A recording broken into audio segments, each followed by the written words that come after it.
7th of May 2025, we are proceeding with the matter of Mengo and Mbenenge. A few things to be dealt with. The first one is I'm going back to the issue I raised yesterday, which I'm not convinced was satisfactorily understood or dealt with. I said to the parties, as far as I recall, there was a separate bundle of WhatsApp messages which the complainant had allegedly not included in a complaint. And that set of WhatsApp messages was produced and handed over to the tribunal.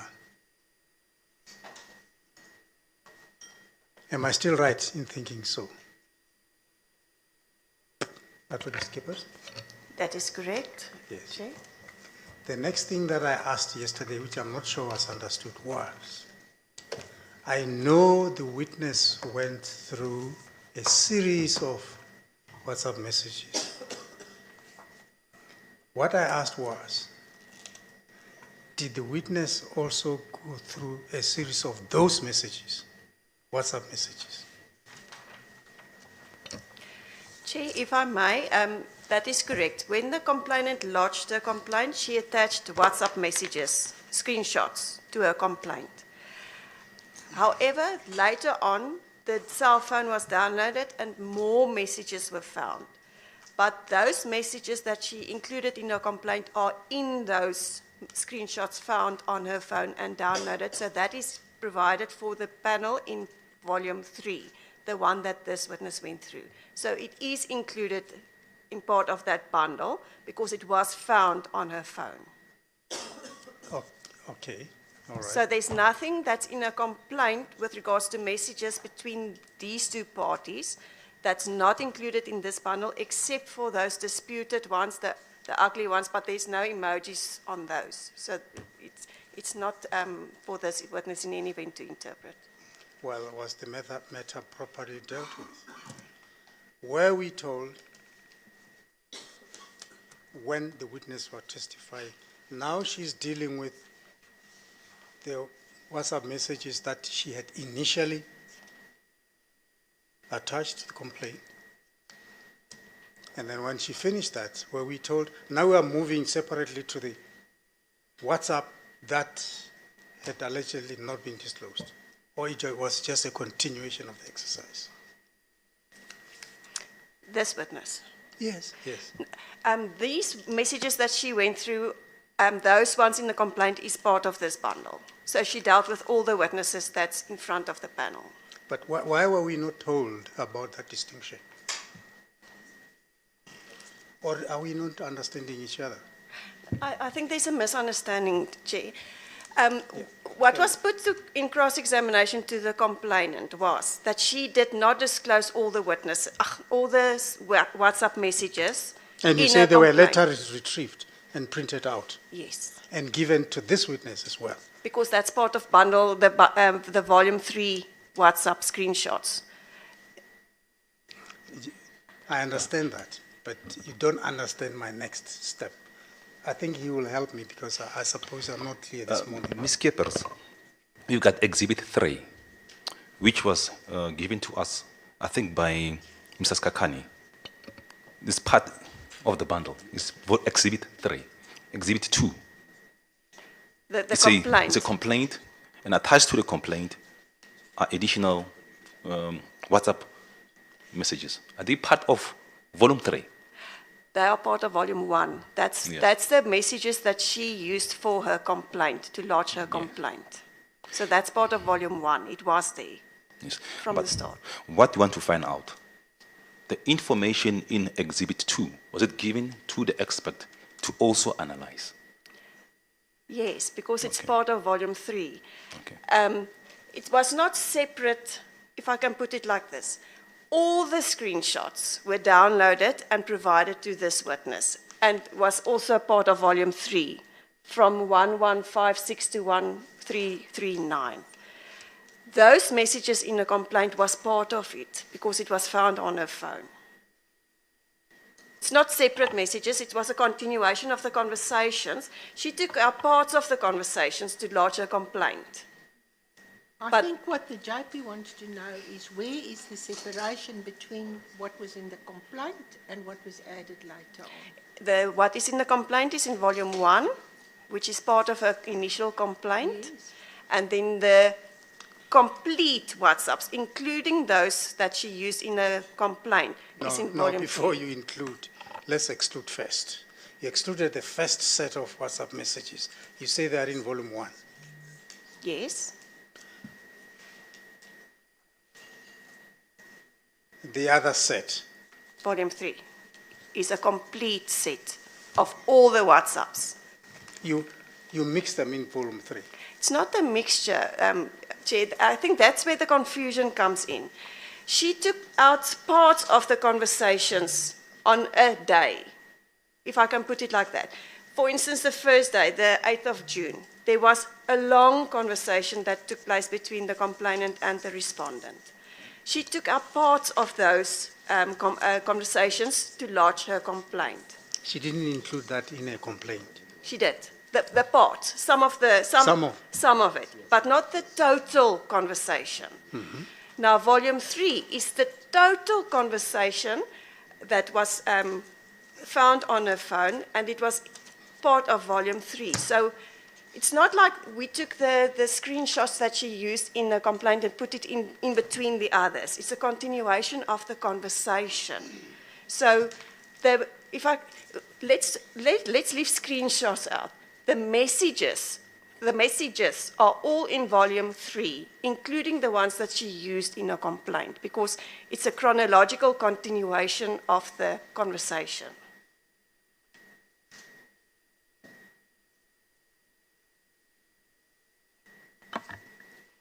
Mr. Skakani.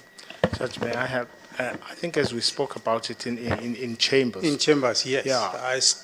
The answer I was giving in chambers is this. Volume 1 was those that were in the complaint. Means remember, when she lodged the complaint, she had particular pictures, and I dealt with that, messages and emojis. Yes. And excluded some. Yes. So the separation I was talking about was that volume 1 constitutes those. That she disclosed. That she disclosed Right. first in the complaint. Yeah. The second one,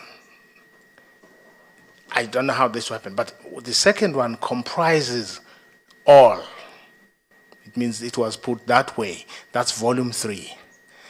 Now, I don't want to, the word is mixed. I don't know what's the problem with the word mix, but just help me they are first combined. before you go there. What is your exhibit 2? You mean our exhibit 2? The course exhibit 2. Okay, I see that. That was Because yesterday we added exhibit 3. What is exhibit? Exhibit 2 is the complaint that was lodged with Kutlwano, the one that went missing. That's exhibit 2. Well, maybe I didn't pick that up correctly. In my exhibit, the impression I got, correct me, in my impression, exhibit 2 might have included that, but it included more than just that. What else did it include? Just can I address this? Because Yeah. I think so that we don't, I think the team, I'm still lost because I haven't discussed with the team. Can we look at this? I know that it may feature maybe in the cross-examination, but to the extent that we separate this, may I say that we meet at some point and just deal with it and come back with, because I think there's even a difference about what volume 3 is, because I think volume 2 is a combination. Yeah. Chair, if I can add to that, I'm just a little bit worried about the language we're using and how it's reflecting what actually happened. It's not bundle.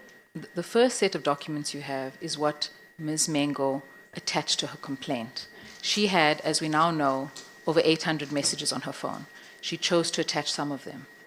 And we can debate what she attached and what she didn't attach, but that's what you have in the first instance. She then gave her cell phone to the evidence leader when these proceedings got underway, and everything from there is now in bundle 3. That's every single one of the 800 plus messages. So I'm just concerned that there's an impression being created that she didn't disclose things. She gave her phone to the evidence leader, and that's why we have all 800 plus messages. But the first complaint, absolutely, she chose to attach some of those 800s. I just want to place that on record. Yes, but when the language is used to say she did not disclose some, it is with reference to the fact that when she attached those messages to her initial complaint, she did not include others. Yes, that's correct. It's meant in that context. Now, I understand. Yes. I want just for the record to be clear. And then my impression went further to say that even before we talk about whether or not the expert later discovered them or downloaded them or whatever, even before we talk about that, the respondent presented a set of WhatsApp messages which they said these were not included. That's my impression. And then, correct me again if I'm wrong, then they constituted Exhibit 2. Yes, and they were in fact included. They were They were there, that's why everything's in bundle 3. No, I'm still in Exhibit. They were included in Exhibit 2. What happened to them thereafter, I don't know, I can't tell. But if I were to go to Exhibit 2, I'll find a series of WhatsApp messages which allegedly the complainant did not include in her initial complaint. Am I wrong there? Chair, you're right. I think we run the risk of, well, us, not the chair, of trying to argue what we would have had to argue. But you're right, Chair. We did put, and I did put to the witness in that context, that your original complaint excluded certain messages. And I put it to her because we take issue with the exclusion. Yes. Right. So they were separated. What I don't want is a debate here which seeks to argue that I don't want to reach the stage of argument, but as a matter of fact, I took issue with the fact that there was non-disclosure of some. And the issue I took was that, in fact, the question was, you chose to put some and not the others. What that means in argument is a separate issue, but I think as a matter of fact, that is what happened. She disclosed some and not others. Which is why I kept on saying the messages which she allegedly excluded. It was to make sure that argument does not arise at this stage. I just want the factual state of affairs. Yeah. Thank you. The factual state of affairs is that there was a separate set of WhatsApp messages which she allegedly had not included. Yes, that's correct. I don't dispute that at all. Yes, yes. Mr. Skakani is absolutely right. The point, Chair, sorry to interrupt you, Chair, the point is, as I understood your concern, was whether or not this witness had everything in front of her. And so that when the cross-examination... Can we be more specific? Yes. The question is whether the witness had also those WhatsApp messages which were allegedly not included. That's the question. Yes.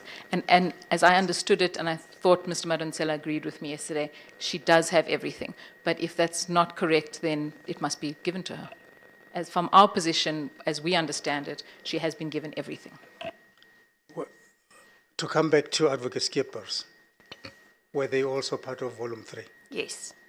And when the witness dealt with everything that was in Volume 3? Yes. Including those? Yes. Full stop. Yes. That's what we want to know. The only complaint that I have is that you'd have made our task better and easier if you had continued to separate them. Let those that were in Exhibit 2 remain there, and then when the witness deals with those that were attached to the complaint, the witness will deal with them. And then when you cross that bridge to go and deal with those that were in Exhibit 2, then tell us, to assist us to say, now I'm dealing with those that were allegedly not included in the initial complaint. That didn't happen. Our minds were not alert to that. My mind was not alert to that. And So anyway, we will still throw the ball back to you anyway. When you draw your heads of argument, we are going to ask you to separate that, possibly. So let's leave it at that. We are told that all those messages have been given to Dr. Docrat. She has gone through all of them. That's correct. Thank you.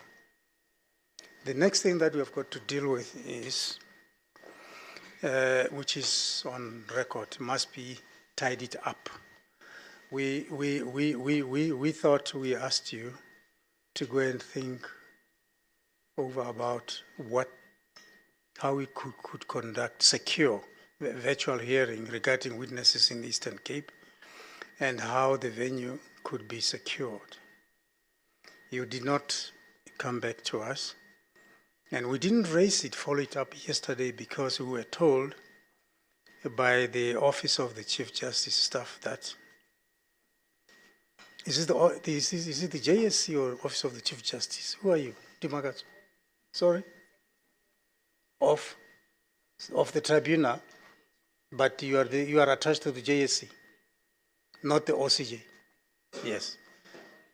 All right, yes.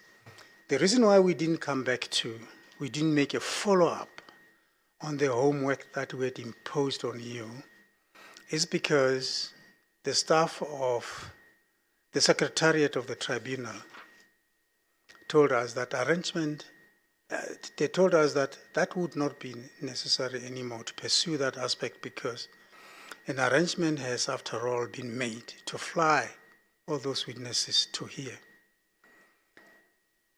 And we talked about it this morning. It seems the parties had together with the JSC, had so agreed. But we just want, as members of the tribunal, that we are not convinced that the course chosen is the most cost-effective one. And we have reservations about the issue of costs relating thereto and the justification of those costs. We have reservations about that. But we leave the matter there for now and see whether it will work as long as that reservation has been made by the tribunal. Because we are not convinced, some good reasons exist for abandoning the course that we had asked you to go and think about. Thank you. Advocate Skippers. Thank you, Chair. The witness that was in the witness seat yesterday is still there, and she's being cross-examined by Advocate Maronsela. Dr. Docrat. Dr. Docrat, you are still under oath. I think we should say that to refresh it. You are still under oath. Mr. Maronsela will wait until I get my exercise book. Chair, can I please request you, as you look for documents, to also pull out volume 1, which I will be referring to. Volume 1. In particular, page 150, which is the respondent's bundle. Sorry, the respondent's response to the complaint. The respondent's complaint, the respondent's answer to the complaint, which is at page 50 of volume 1. Sorry, 150. Page? 150.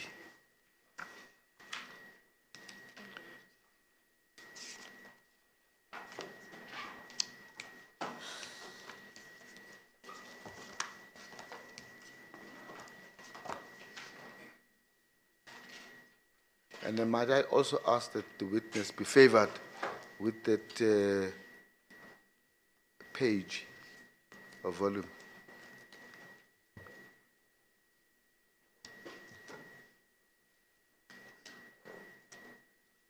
On the screen?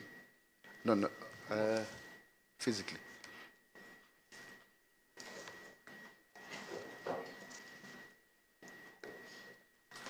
Do we have an extra code?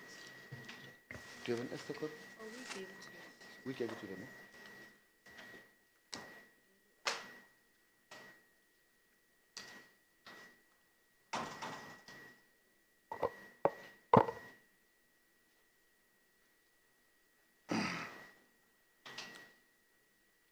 Did I give you the extra copy of volume 1?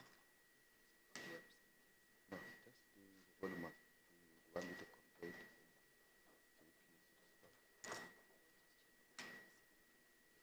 I don't want to waste time, but you might help you with one.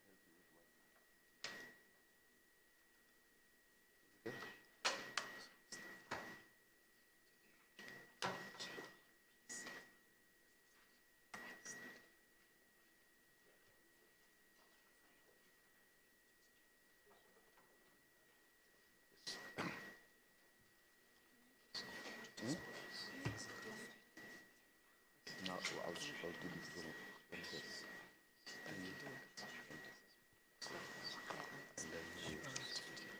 And then two.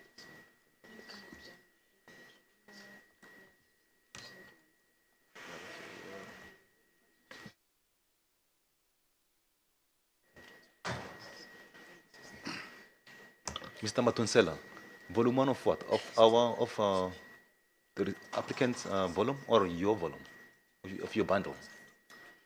The volume 1 that I'm referring to is the volume with the complainant's complaint, the tribunal's bundle. Oh, thank you.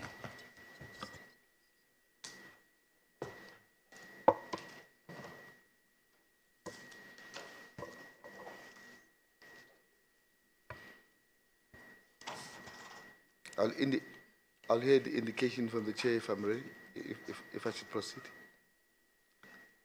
I'll hear from you, Chair, if I have to proceed. Yes, sir.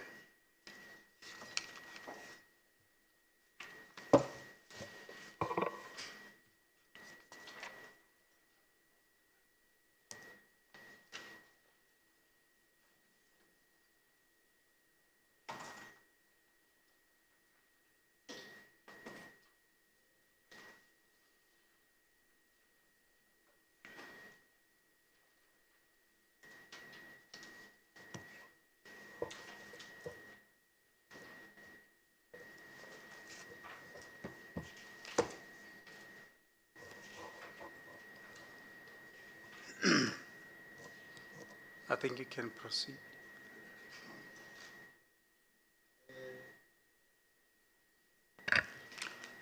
Docrat, good morning. Good morning.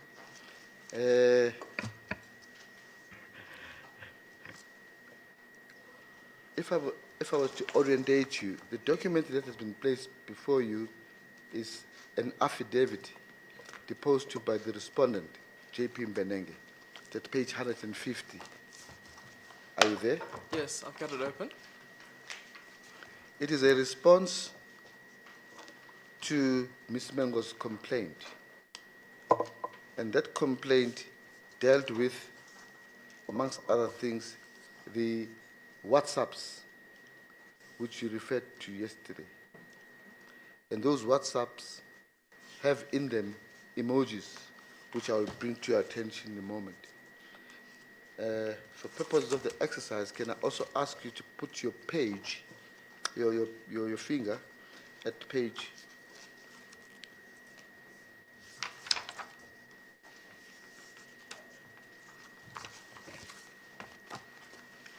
39 Is this of the same bundle? of the same bundle, yeah. So please don't have two pages opened up.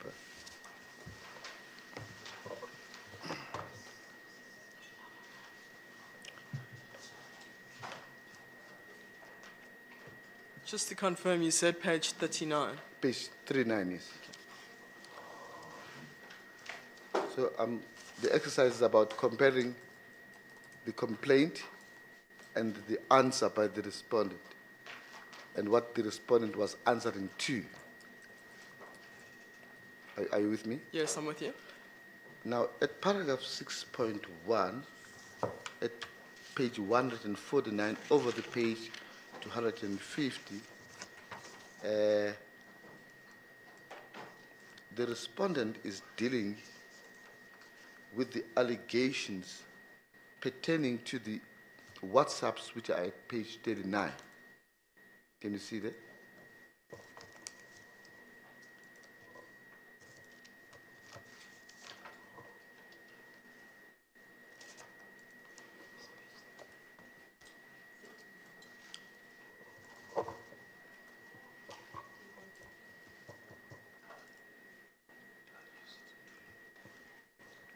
And the occasion is when Ms. Mango indicated to the judge, to the respondent, that she was going to be in East London. And there was an invocation of the biblical verse, remember that context in the WhatsApps. And more specifically over the page, at paragraph 6.2,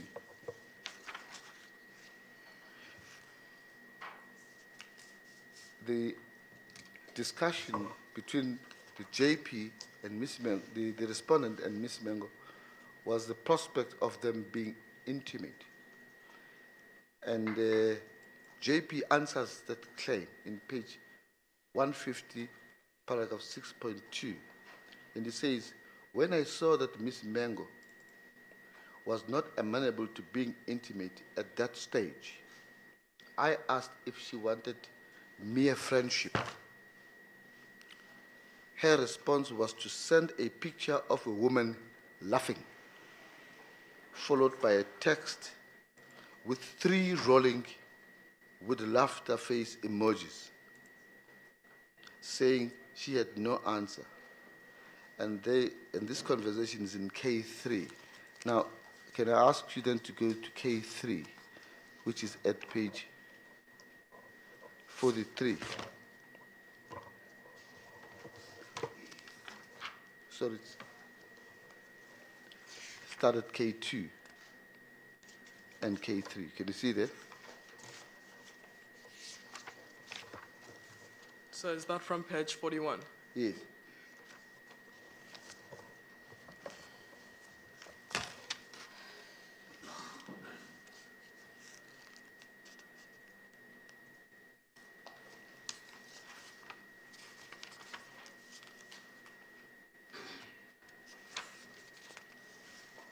Where are we, Mr. Matonsala?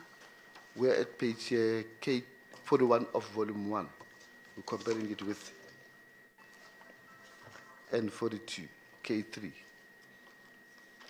Yes. And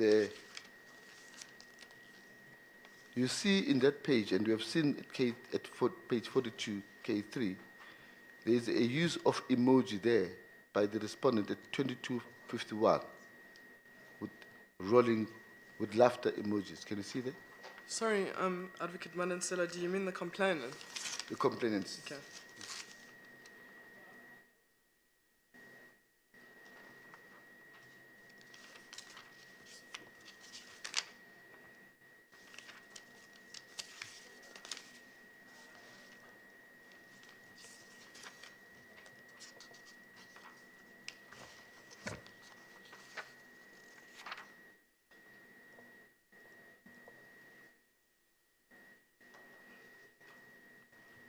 Are you there? Yes, I'm here.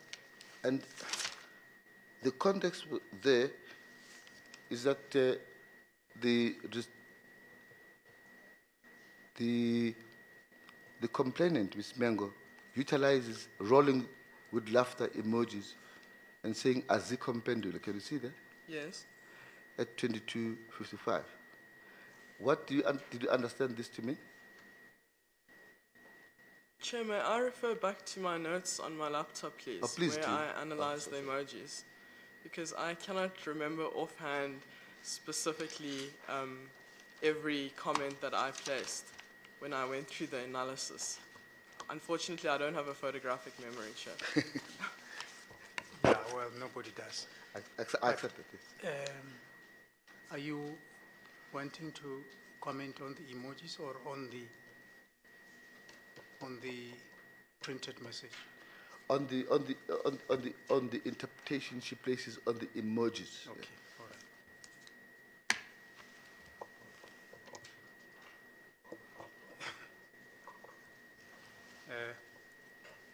Well, if I have got to go with the Docrat to see what she said yesterday, I'll have to go to another volume, isn't it? Yes. Volume 3. I've got to go to volume 3. and compare where these images are found, to be found? Yes. Oh, yes, yeah. Can I please, I thought it was too dexterous to ask you to have too many documents all over the show. 4 hands. I was trying to, I can point you to the pages where these messages are found. All right. We will also rely on her. Yes, yeah. But we need to have That reference. that comfort of, as sitting members, as she refers to the volume, which we dealt with yesterday, also to have our volumes at hand. Yes, yeah. Can I ask? My unofficial complaint is, why is these things are being dealt in this manner, so inconsistent? Why did we not stick to one set of pictures and deal with it all the time? Because I've got about 4 or 5 sets of identical WhatsApp messages in all sorts of files. Anyway, I wish, as we're doing this, we could have been dealing directly with the very file that Dr. Docrat used yesterday, Yes. which will follow volume 3, but unfortunately we'll have to be more than be ambidextrous, right? You must bear with us. I'll bear with you. Now we're going to volume 3, because we Yes. must have it as the witness testified. Yes.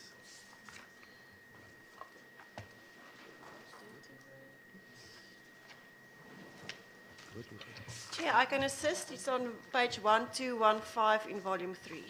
Page 1. 1215. Thank you.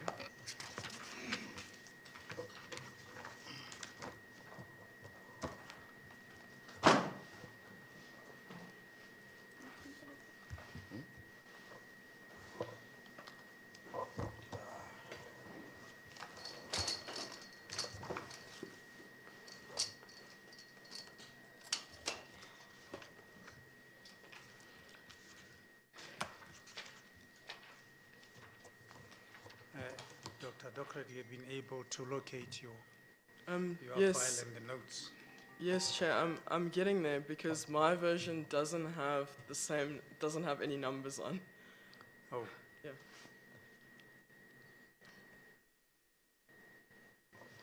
let me just see. Okay, I am there, Chair. And what time is sorry, Mr. Madonsela, the time of the message? 2251. 2251.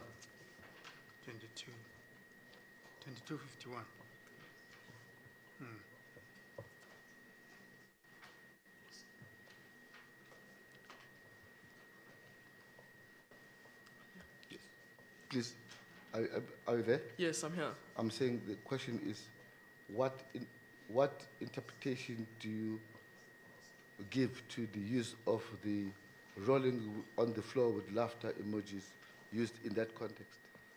Chair, this sequence, we've seen from the complainant that she used the laughing tears of joy rolling on the floor emoji as an automated response. So this is consistent with that interpretation that I offered yesterday.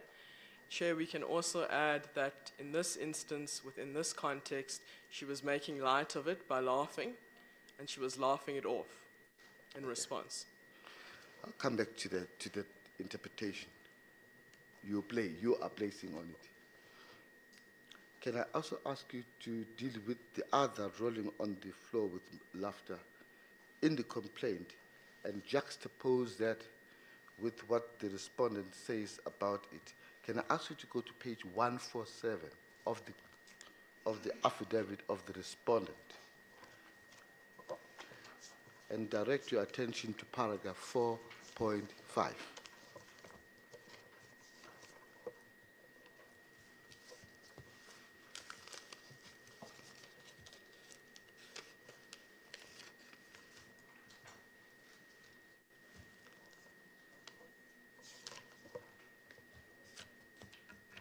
Paragraph what? 4.5.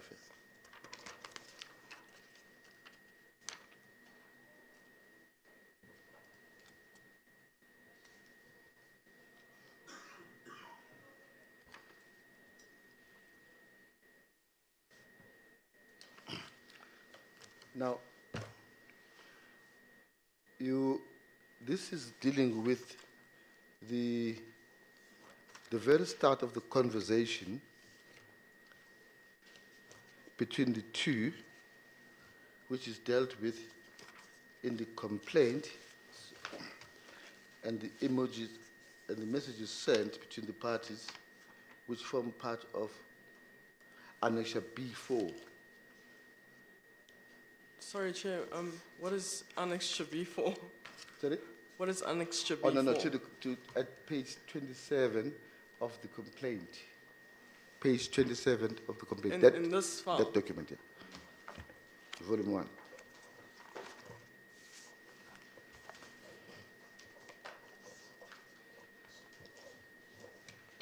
Chair, those messages are also in volume 3, page 1159.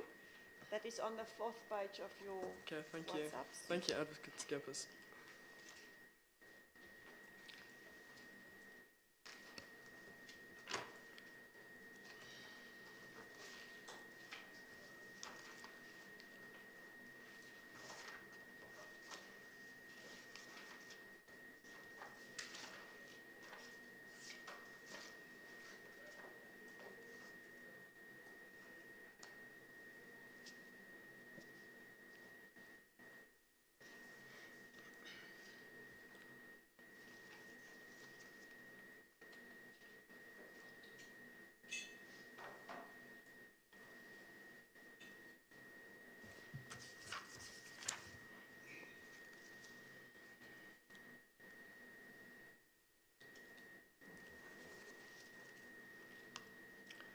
Are you there? Yes, just I'm give there. me time to go. No, I'm there. As I recall, your interpretation of the emojis used by the complainant, if I use page 47, rolling on the floor with laughter, did you really calculate that? And then the monkey emoji closing its eyes at 1905. Can you see that? Yes, I can see that. That you interpreted to mean she was laughing it off. That is correct. Now, in the response by the JP, the respondent in this matter at page 147, paragraph 4.5, she gives an explanation as to what his understanding of the use of those emojis mean. He says, open quote, using 4 rolling with the laughter face emojis and an emoji depicting a monkey closing its eyes with its hands, both of which I understood to mean that Ms. Mengo was comfortable with and amused by the conversation. She jokingly asked me whether I had really calculated the age, to which I jovially responded with 4 rolling with laughter face emojis, and by saying I was merely asking. Now, I suggest to you that the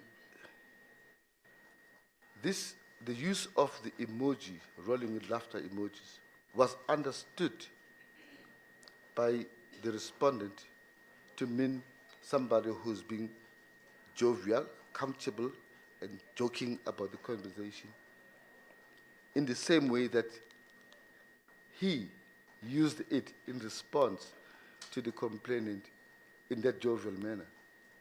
Would you have a problem with that proposition? No, I don't. And to the extent that both of them used it in that fashion, in a jovial manner, or being amused by it, you say it does not carry through throughout all the messages? No, because it would be context specific of what was happening at that time. But when you prepared your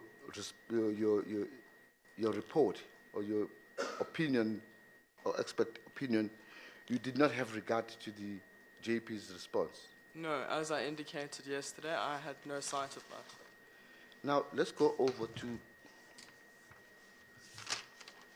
another section dealing with this topic at page 148, dealing with another emoji. It's paragraph 4.10.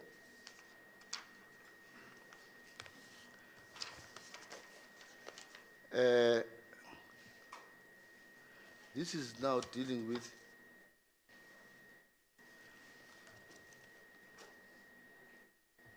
an emoji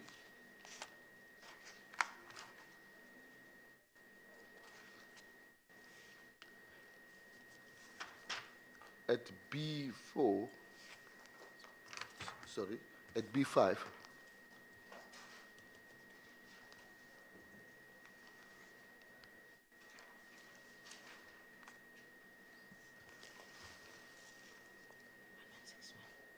It's 1161. What is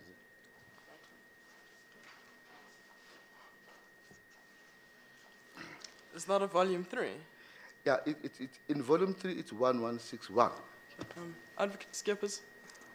It's page 6 of your Okay, thank bundle. you. Thanks. Where is it here?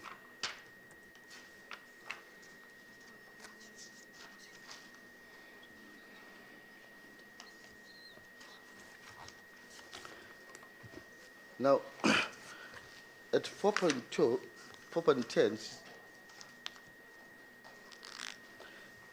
keep it. She deals with the winking emoji. The respondent is dealing with a winking emoji with the words "keep it that way." Can you see that?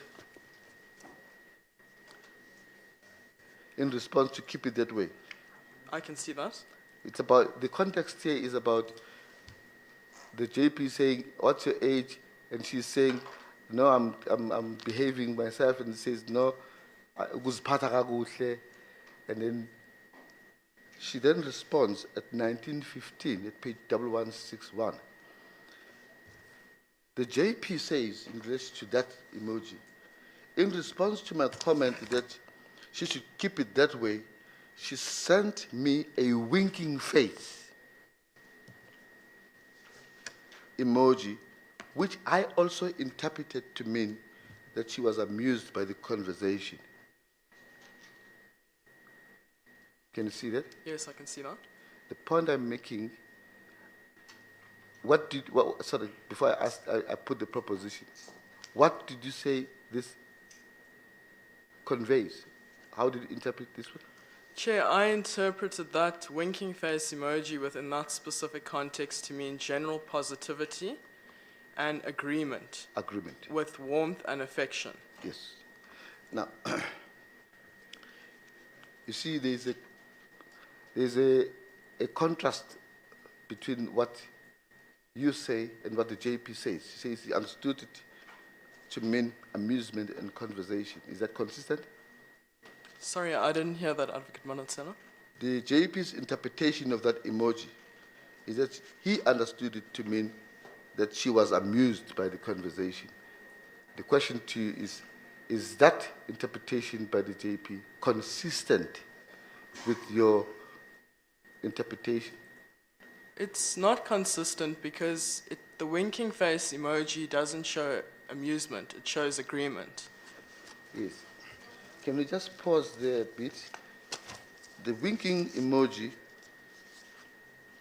as it is dealt with in the Unicode that we dealt with yesterday.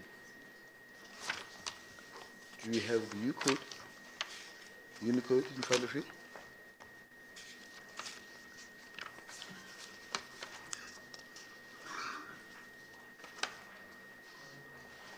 Have you got the winking? Have you got the winking, the Unicode with you in front of you?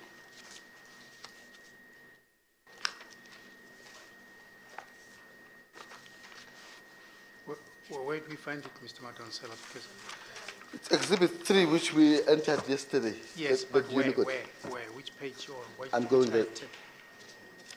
It's number 12. Item 12.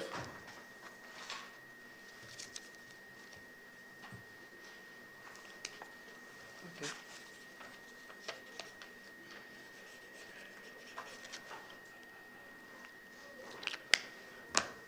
it is described, it is associated with the emotions or expressions flirt, heartbreaker, sexy, slide, tease, wink, winking, and winks. Does that accord with your interpretation of what you placed to the winking emoji?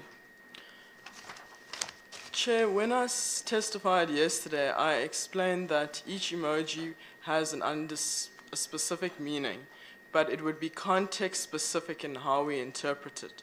So I would agree that my interpretation to say this was agreement, the winking face emoji was agreement with warmth and affection, would correlate with the keywords prescribed with what Unicode said. Because on the Unicode document that I have in front of me, Chair, you will see that it says other keywords. And these emojis, as I understand it, and from the research that I've conducted, need to be interpreted within the context of which it's being applied. But the question to you is it consistent with your, is the meaning that you attach to that emoji consistent with the words associated with it in code? It's consistent with the wink and the winking.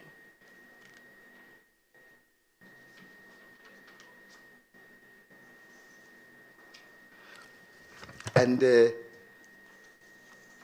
is it consistent with the JP's understanding that it means amusement? Or rather, amusement with the conversation? No, it means agreement. Agreement. Yes. We will come back to what the complainant attaches to it, because there seems to be some divergence of views about what it means. The point I'm highlighting that it means different things to different people. It means something else to you. It means one thing to JP. It means something else to the complainant. And I'll ask the questions in the context of those different interpretations placed in the emoji, ultimately. Sorry, before you go there, maybe, these things are broad. I think it's unlikely that two people, let alone 5 people, agreeing on the interpretation of a particular emoji, it's unlikely they will use exactly the same language. They'll use different languages, perhaps words even, although expressing a common sentiment, but they won't use identical terms or terminology. It's unlikely. But what I can perhaps just ask, accepting that people won't use identical words, maybe what you should ask is, looking at the words that are attached to by Unicode, looking at those words in the relevant column, do you have a problem with any one of those words?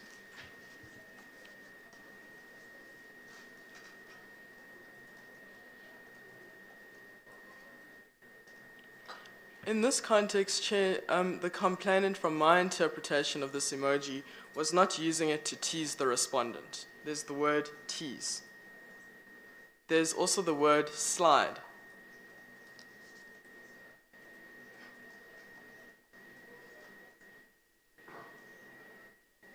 There's also the word, Chair, heartbreaker, which I wouldn't associate in this context with this specific emoji, how it was used.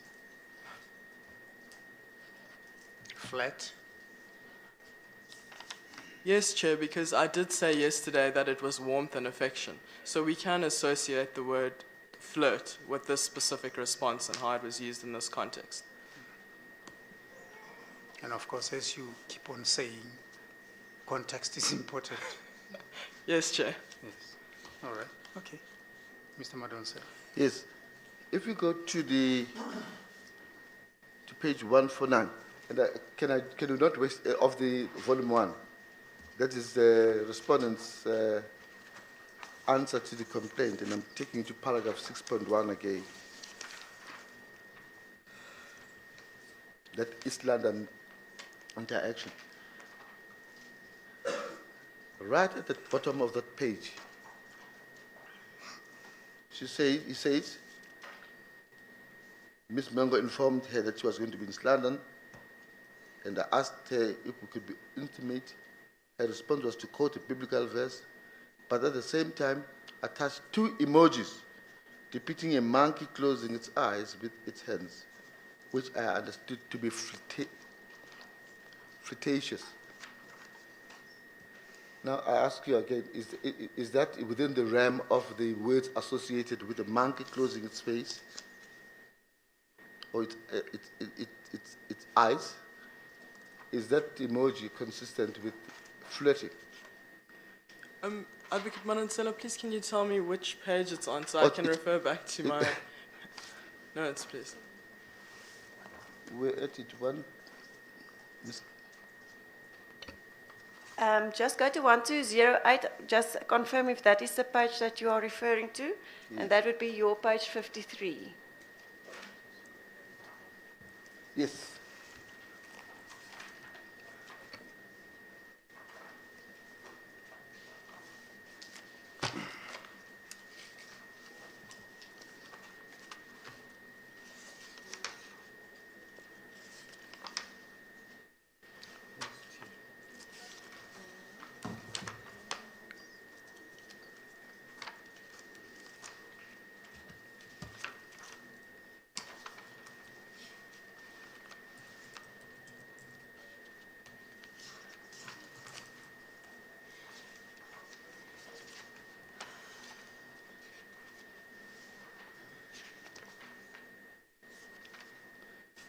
Now, if you are there, can I ask you also to have, if I ask you to be ambidextrous, to go to the code and look at the monkey face Unicode description?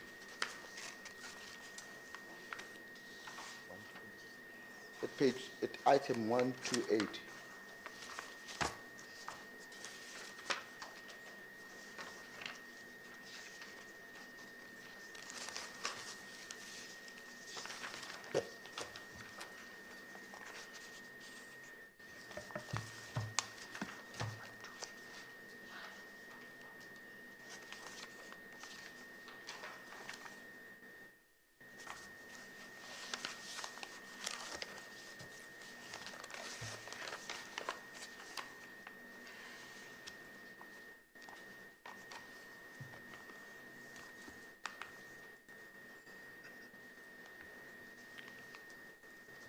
So you describe this to mean what?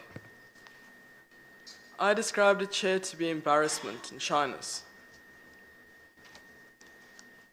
And it is consistent with the Unicode?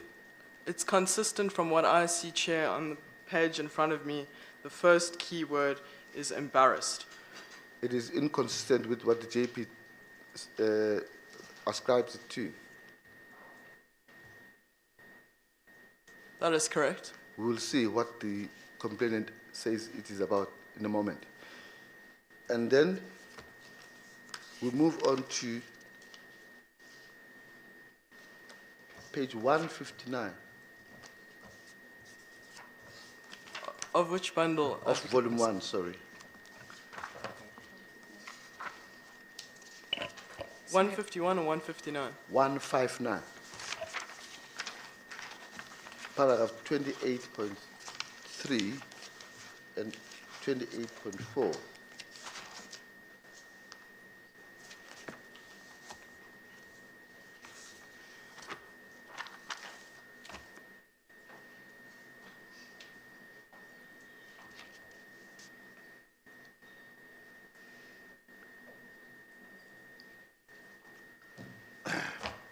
Now, in that paragraph, we're dealing with the event of 18 September 2022, where the complainant was complaining about the workload and what was happening at work, and they exchanged messages dealing with their feelings at the time.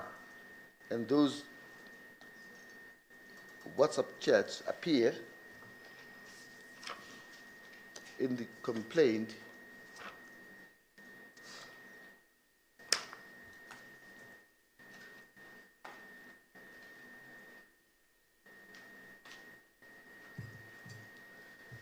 Can you please assist me, Ms. Kippers, in volume 3? I'm searching for it.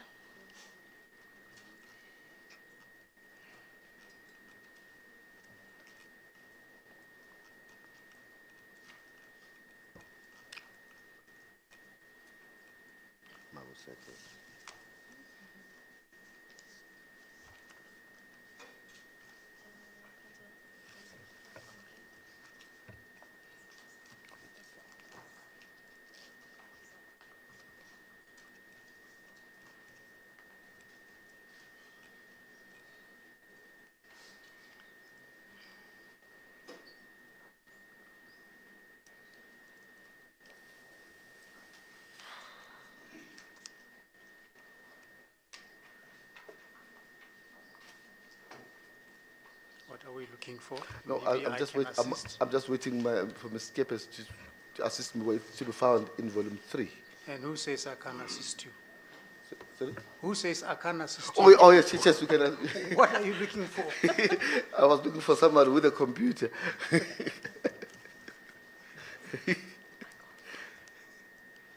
I lived in the Sorry, time where Chair. there were no computers. So what are you looking? Maybe I can assist. It's that interaction about Magusetshenzwe and the emojis. Yeah? The emojis, the messages about Magusetshenzwe. Chair, I can go to the complaint and I can do the more dexterous way. I don't want to. I can do. Let me do that, perhaps. The subject of the complaint that is being dealt with there is to be found in the emojis.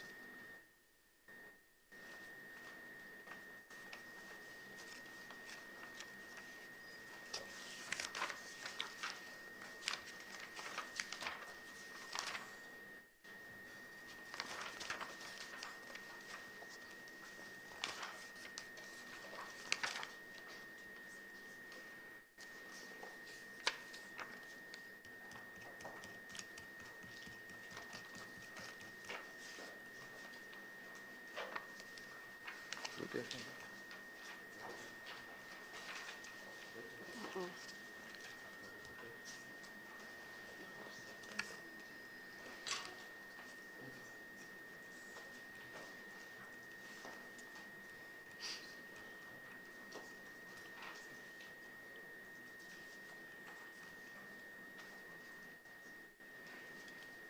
It's page 173 of the complaint.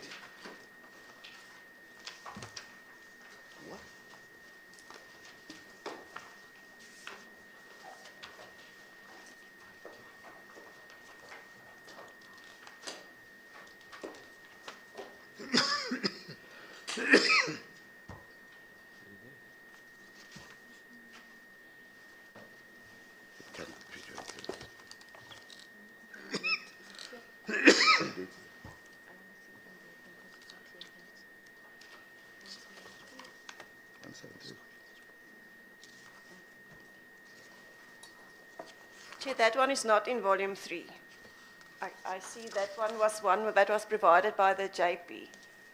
So that one is not part of the initial complaint from the complainant as well as volume 3. So this witness did not have that one.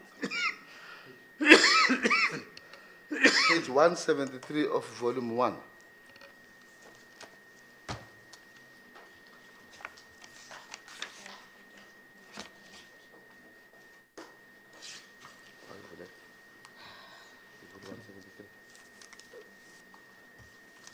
Yeah.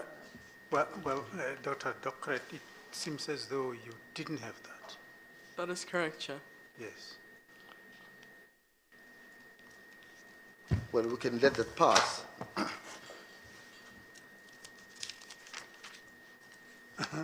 Yeah.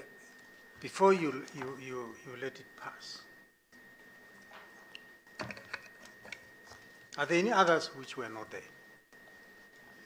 Is it the only one which was not included from the respondents bundle, or are there others? Which takes me back to what I raised this morning.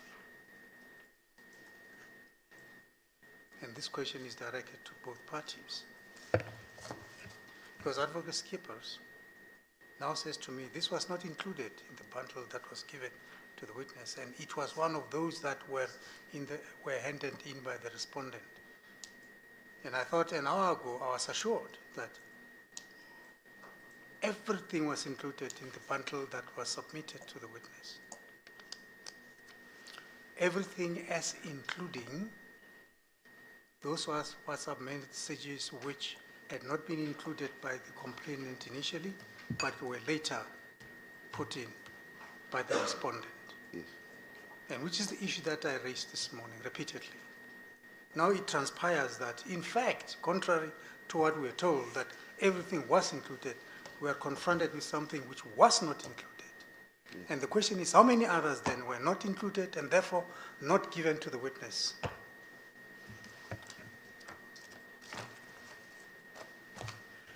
Yeah, there's another one at page 167, which I was going to deal with, and I was going to let pass because it was not given to the witness. But it is in the respondent's response. Yes, but Which that shouldn't be. I don't know whether what you're suggesting, Mr. Mademoiselle, is the solution. It may result in us excluding important evidence which should have been included. Maybe a solution lies elsewhere, you know? Maybe a solution lies in us going back just to make sure that indeed everything was included, and if we do find that there are indeed others which were not included and therefore not submitted to Dr. Docrat, then they be submitted to her. Yeah. Maybe that's where the solution is. Did I interrupt you, Advocate Skippers? I just wanted to clarify which page they indicate are not part of the ones. As also not being included. Yes. Advocate What was the other Mademoiselle? page? It's page 167, paragraph 43 Of volume 1. of volume 1.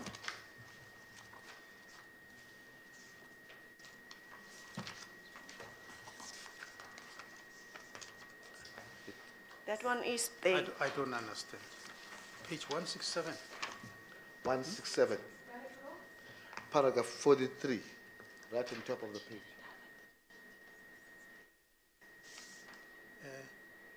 Oh. You were saying, Mr. Matonsa? I was saying that there is an emoji referenced in paragraph 43 of the respondent's response at page 167, paragraph 43, with reference to an emoji exchanges between him and the complainant. And you were suggesting that the relevant WhatsApp message was not submitted to Dr. Docrat. But I think Ms. Kepes has now indicated that it is there. Maybe, yes, I think she said so. It is there. It is on page 1273. 1273. Yes. Now, as we go there, can we just give you the indication? Something I wanted to highlight to you is that in that exchange, Ms. Mengo sent a message with an emoji closing its eyes, and the respondent gives an interpretation to it and says it gave him the impression that the chats were unwelcomed. I just want to ask for a comment. To what conclusion do you reach about that emoji? That's on your page 121. Thank you.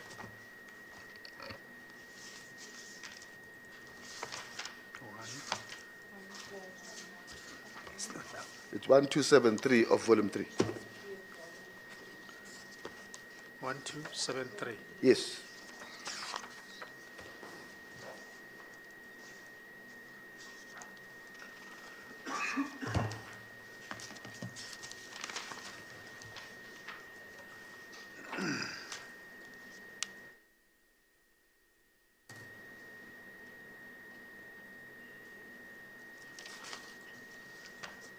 what do you say about it? Chair, I interpreted this emoji to mean shyness and embarrassment within the context of this part of the conversation.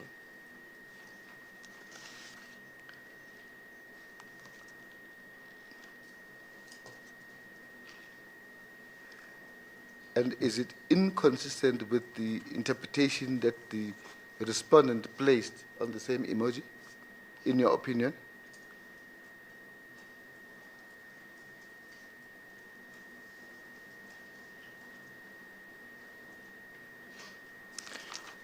To my understanding, Chair, when I look at paragraph 43 and what the respondent wrote about it being unwelcome, if I was to look again at this emoji within the context that I interpreted it as shyness and embarrassment, I would say that it was unwelcomed. So you have a different interpretation? Yes. Based on my interpretation that this emoji meant shyness and embarrassment on the complainant's part, Chair. So, now, let's move on now to the other segment of this interaction with you. Chair, I'm now moving to the topic where I deal with what the complainant attached to certain emojis. And I ask you, Chair, to put away the other documents, volume 1, and then I will deal with other documents very briefly. And I've taken guidance to what you said yesterday. I don't want to go through the entire transcript. I'll do a selected messages. And for that purpose, I thought it was probably prudent and expedient that I should pull out the relevant pages of the transcript of Ms. Mengo's evidence and place them before you for ease of reference, but otherwise they are there in the transcript. And with your permission, Chair, can I share that with the tribunal and the witness for the purposes of the exercise? Do you, well, within the context of what we discussed yesterday, Yes. what is the purpose of that? The purpose of this exercise is to put to this witness the meaning which Ms. Mengo, the complainant, who wrote the emojis, if it's writing the emojis, ascribed to those emojis. What she herself thought she was conveying when she inserted those emojis. Okay, right.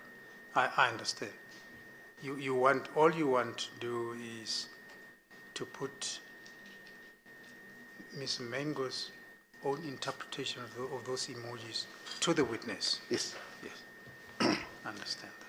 May I please then, Chair, distribute those the relevant pages of the transcript for that exercise. So you said we could comfortably put away all these files in front of us for now? Yes. So for so long. Perhaps retain only volume 3? Yes, retain volume 3.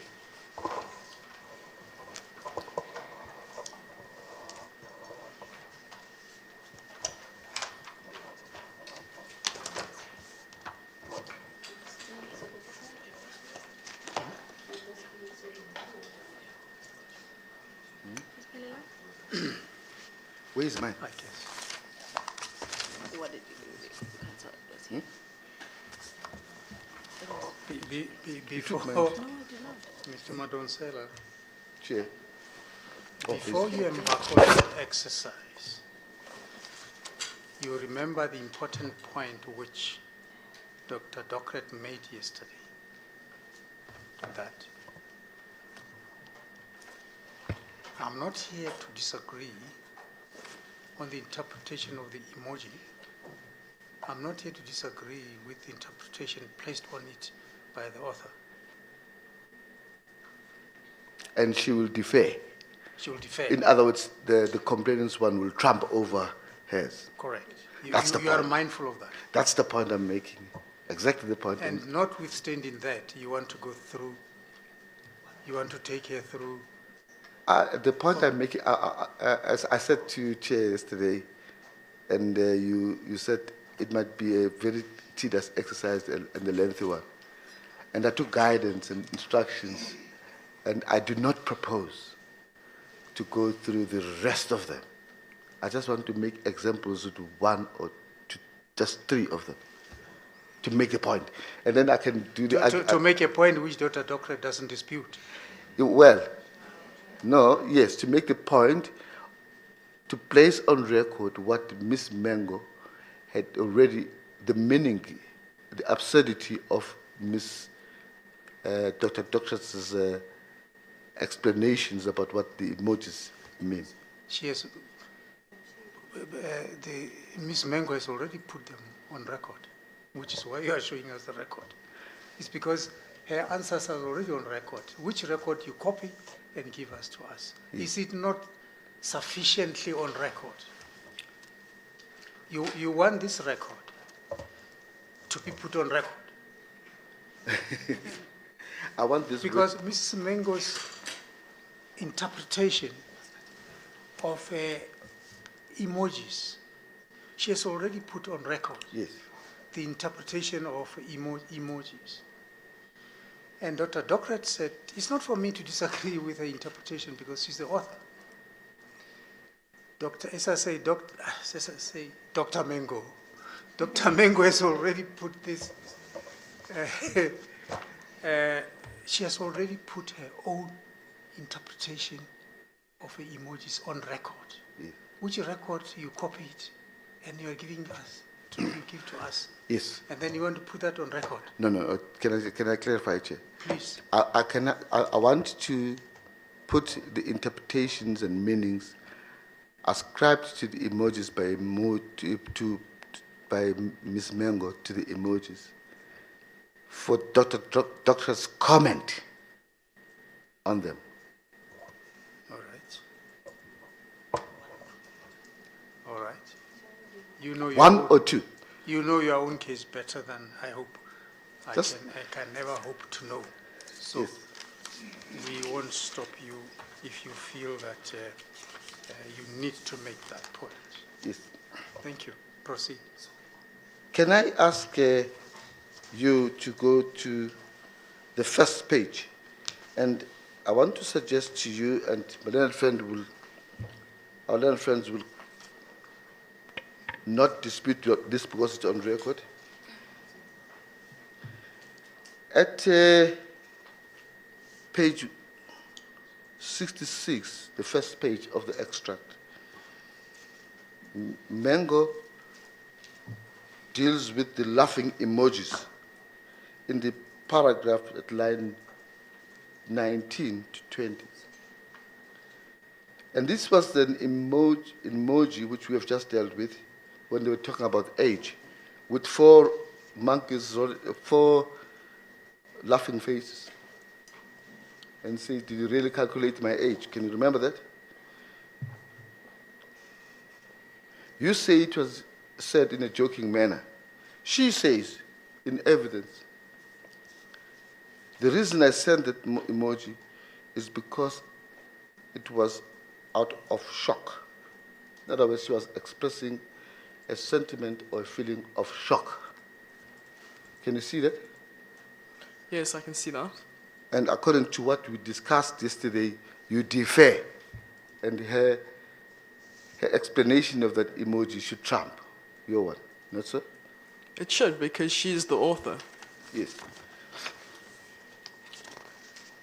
Let's go to another one. At page, Chair, I won't bore you with page 78. Please don't. In the extract,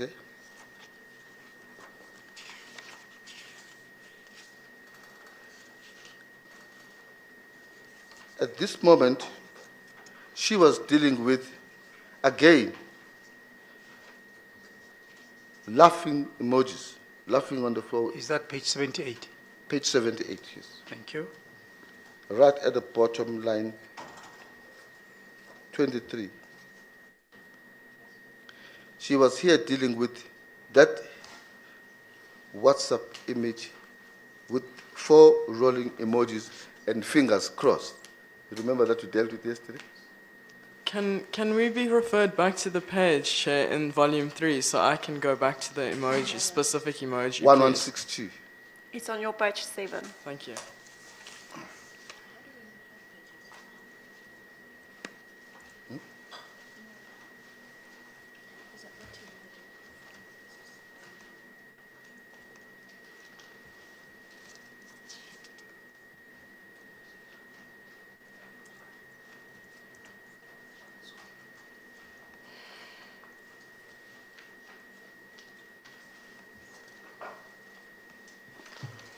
Advocate Skeppers, are you sure it's page 7 of mine? Sorry? Sorry, Chair, it's not reflecting on page 7 of mine. I just wanted to ask Advocate Skeppers. My apologies, Chair. Yes, that's the one with the, if I'm correct, that's the one with the 5 laughing emojis and the fingers crossed. Is that the one that you are referring to, Advocate Madonsela? Yes, The 4 laughing emojis and the fingers crossed? yes, that's the one. It's at 1919. Okay, I see it. So she says, with reference to these emojis, she says she sent them because she was surprised. She was expressing surprise. And you say you were wishing for it. Crossing the finger means wishing for it.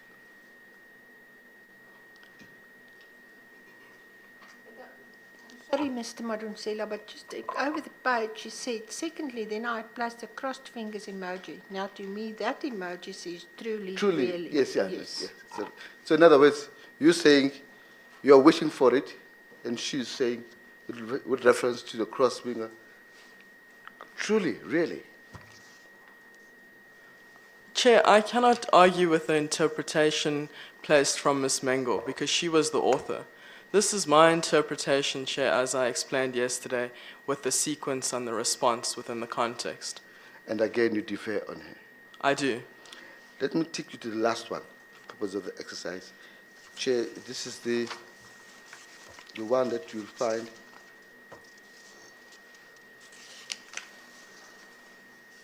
There it is. At page 2.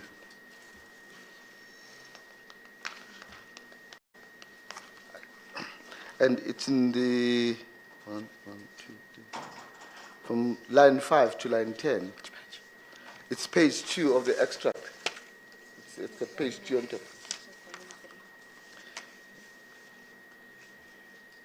Are you there?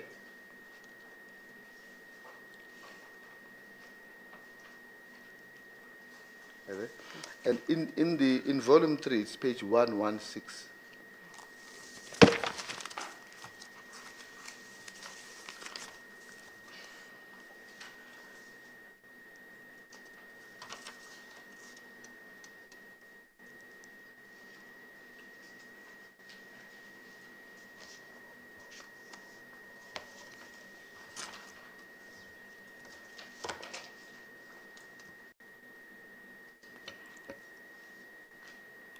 That would be on your page 10. Thank you.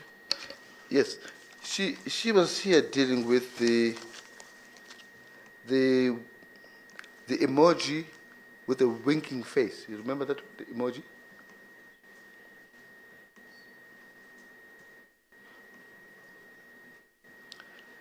And you said about it. Sorry, Advocate Madonsela, to interrupt you. Is that a 2028? Yes, 2028. Okay.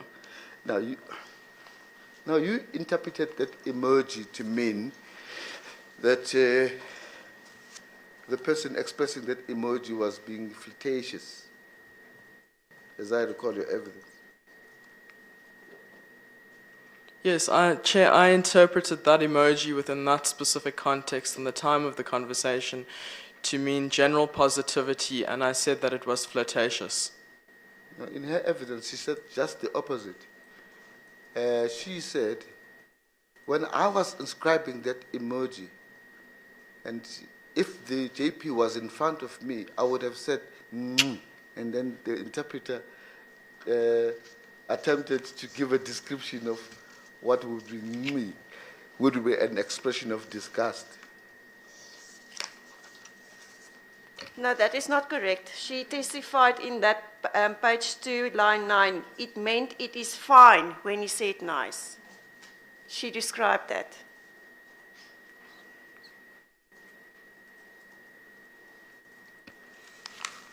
No, my understanding is that she said we can. If she said. Sorry, Advocate Madonsela, I'm completely lost. Which page are we on from what your handout? It's page 2 on top.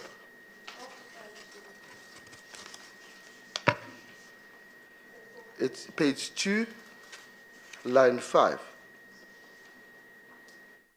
According to my understanding, those emojis, they mean nice. If I was looking at him, this is now in relation to this response, I would have said... That is not on my page 2, Chair. Mr. Madonsela, can I try and help? I think it's, Yes. it does say 2, but it's not the second page. So it's page 1, 2, 3, 4. It's the 5th page in the bundle. Thank you.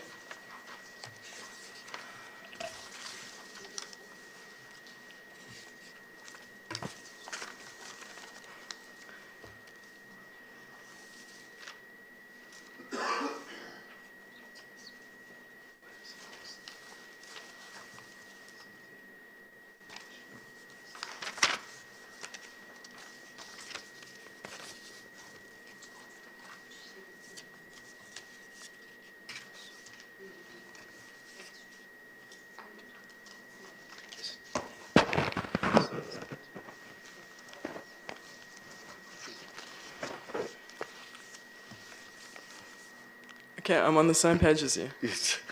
Yes. I'm saying to you, I don't know whether it's an objection which my friend is putting it. I'm saying to you, the witness with reference to this emoji of a face with a winking said she was conveying an expression, and she said if she was to be saying this to verbalize what she was meaning with this emoji, she would say, which I interpret to be an expression of disgust. Chair, that is not correct. The witness testified. She explained that because I wanted her to explain what she meant by that clicking sound. And in line 9, she's describing it. It means it is fine when he said nice. She doesn't say that it was disgust because I asked her to explain what she meant by that clicking sound. He says. That's his interpretation. He says. To him, he would say it's a disgust. But that's not what he's trying to tell the witness what the complainant meant by using her emojis. She explained what she meant by that. So we cannot use Advocate Madonsela's interpretation of what it meant. He qualified it and said, as a prelude to his question, he says, for my part, I would interpret it this way. Don't worry about his part. He's not the witness. He says, for my part, I would interpret to be disgust. And then he goes on to deal with what the witness said. Isn't that so? No, he stopped by saying, I interpret it as being disgust. Mr. Madonsela, speak for yourself. I really don't Yes, understand. can I maybe ask the question again? Maybe Yes, I'll please. clarify myself. You are wasting more time. Yes, please. Yes, because I'm finishing on the topic.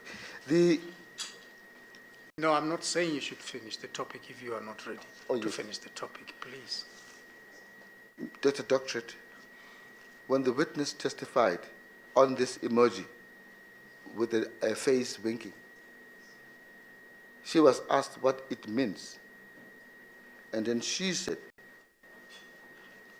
in the record, and I'm talking about line 1, 2, 3. According to my understanding of those emojis, they mean nice. And then she continued and said, and if I was looking at him, this now, in relation to this response, I would have said, and then she then made a click sound of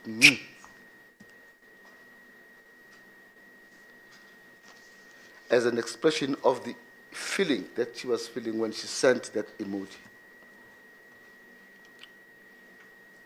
Now, if I'm correct that feeling of, that expression of feeling by Mwa means disgust, if I'm correct in that interpretation, I am prepared to defer to the Ms. Mango's expression of that feeling in the way that I describe it.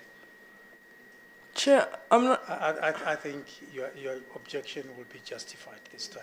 Thank you, Chair. Well, if it's objection, my lord, can I move on to the other topic? Let's not waste time, as you say, Chair. Let's look to the last one, the last page.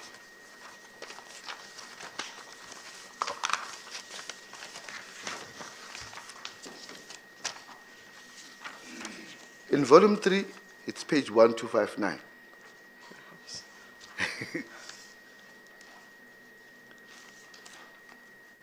One. 1259, and it's the last page of the extract that I've given to the tribunal.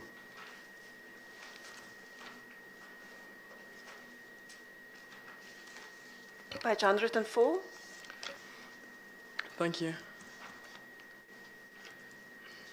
This is about that syringe emoji.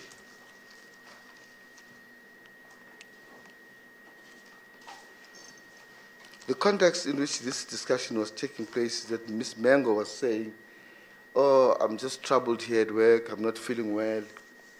And then the emoji, the JP used an emoji with a syringe. And then you, in your testimony, says the use of that syringe was sexualized because it means a male private part. Not so? That is correct. Now, in her understanding of that use of emoji, Ms. Mango gives the description at line 21. She says, I took that to mean that he wants me to heal. What's that? Last page. The very last page.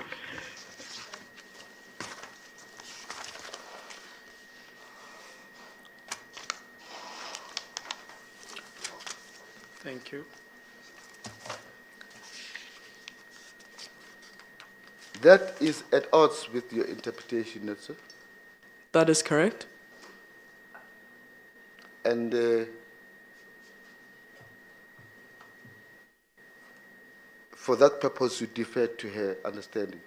Yes, Chair, I interpreted this, again, within the context of the text chain that was happening at the time. I did say yesterday as well, Chair, when I was giving evidence, that the syringe can be used for a standard meaning or two different meanings in the medical terms or purpose context, and it can be used as denoting the penis.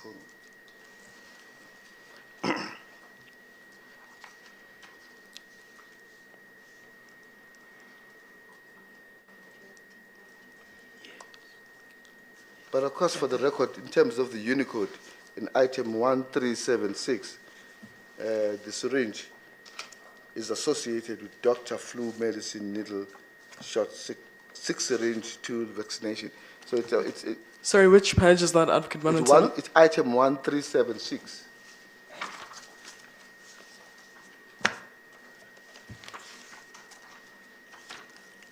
Item 1. 1376 of the Unicode.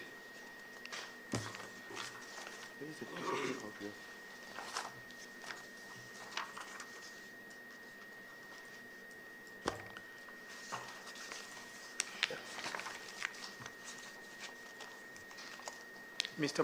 Madonsela, Yes. if it is convenient for you, I was at this stage we can stop. I'm not pushing you to stop. with what you I've wanted to finished do. this topic. I was going to ask that we take a tea break so that I move to another topic before I wrap up on this topic. Yes, we will come back at 20, just after 22. Thank you. We adjourn until 22.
Advocate Madonsela.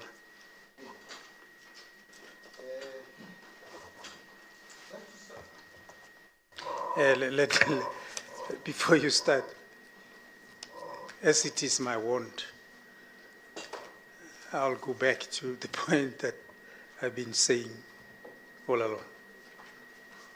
Given the fact that we have just picked up one WhatsApp message which was not dealt with, was not given to Dr. Docrat. I've always been asking whether all the WhatsApp messages were given to Dr. Docrat, because while it is the responsibility of the evidence leader to make sure that all the evidence is adduced, I must say that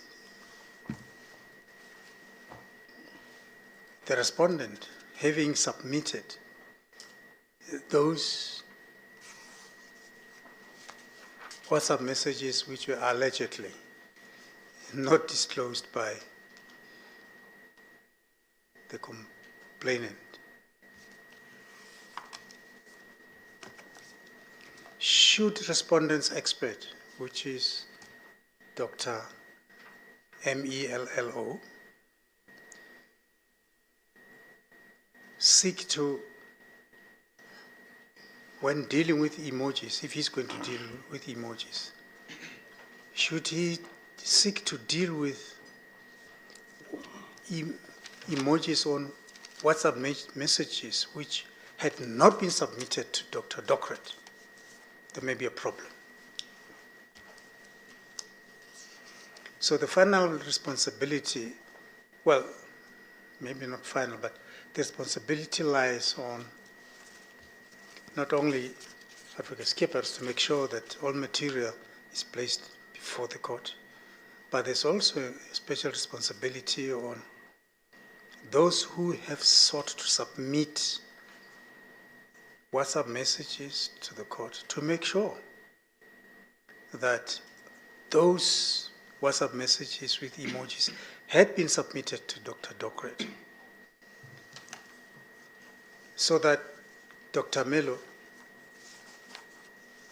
should be allowed to deal with them. I can't be clearer than this, and I promise not to go back to this point again.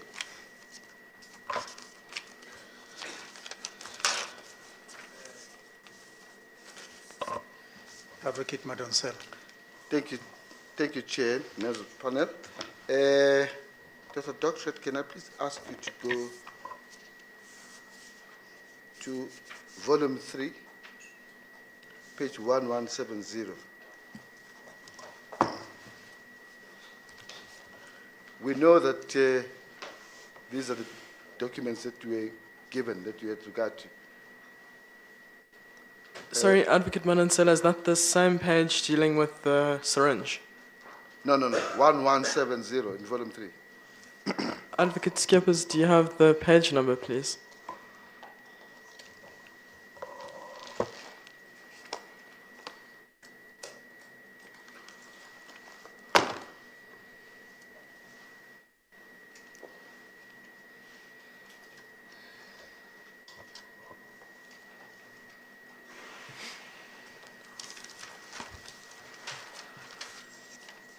Page 15. Thank you.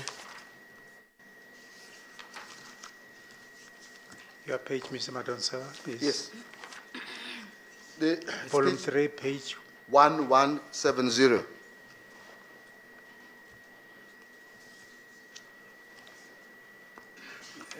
Yes.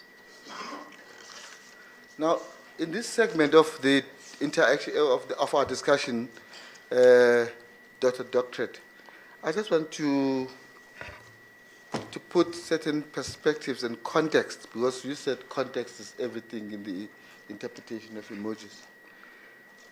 And the purpose, as I go through one or two of the incidents I want to deal with, I want you to indicate whether the meaning that you attach to the emojis is consistent with the context in which the discussion was ongoing between the complainant and the respondent. Understand? I understand. Now, in 1170, and I'm focusing at the message from Ms. Mbenenge at 2110, which was not dealt with you during the examination by Ms. Skippers.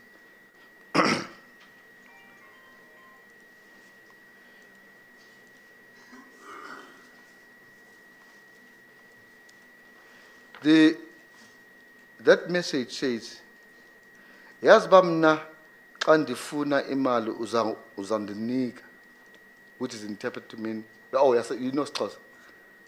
You know Xhosa, don't you? Yes, I do. What does it mean? Sorry, I'm just trying to get it. Oh, sorry. You want me to provide the English translation? No, I just want you to see, because it's going to come up later whether you understand Xhosa and the Do you know that when I want money, you will give it to me? Okay. That's actually quite accurate. Okay. I will test you more later on some other aspect. Yeah. Now, the context here is in relation to what one might call a salacious discussion about exchanging pictures. Have I given you enough pictures you want? I'll do 50%, you do more. And that's the context which was given during the evidence in this case. Now, in this context, she makes this suggestion. Ms. Mbenenge makes the suggestion to the judge president. You know, you must understand that if I want money, you'll give me money. And then she ends that message with a monkey closing its eyes. In your interpretation of the emoji, what does this mean? What is it? What does it say? Chair, in this context, I interpreted the emoji as I gave evidence yesterday to mean shyness and embarrassment on the part of the complainant. So she was being shy about the suggestion that she was making. That is how I understood it, Chair. And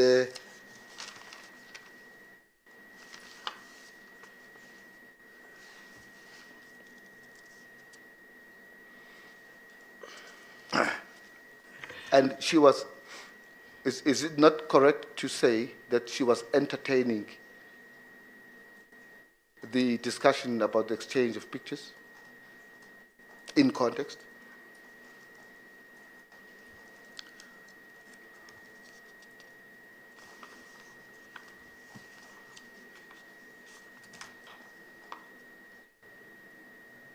She was responding.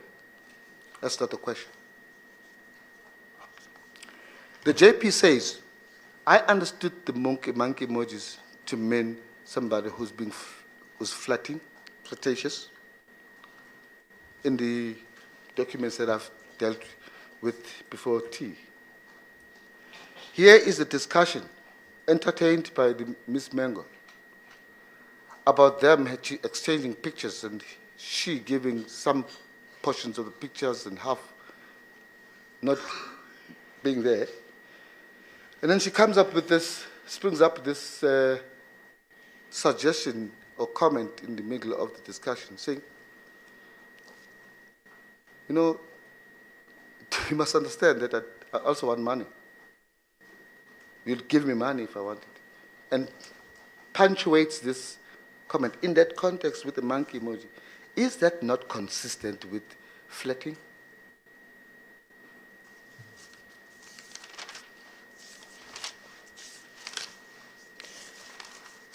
I don't want to misunderstand your question, Advocate Madansela. Are you asking me that if this monkey emoji constitutes flirting, within the broader context or within this specific part of the conversation? Chair, I'm sorry, but I just want to be clear before I answer.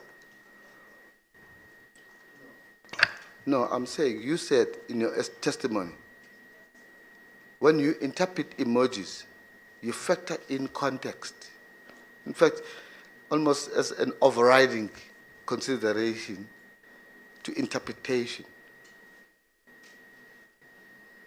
And I'm asking you, in the context of this discussion,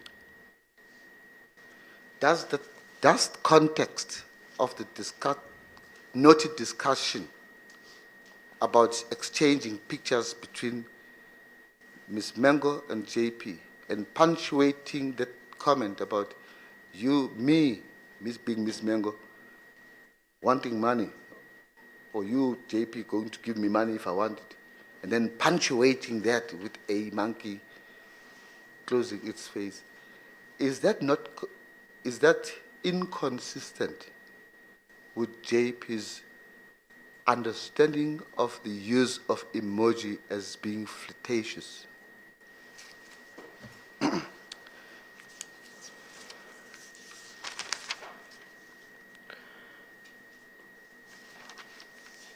Chair, I would disagree that it was being flirtatious.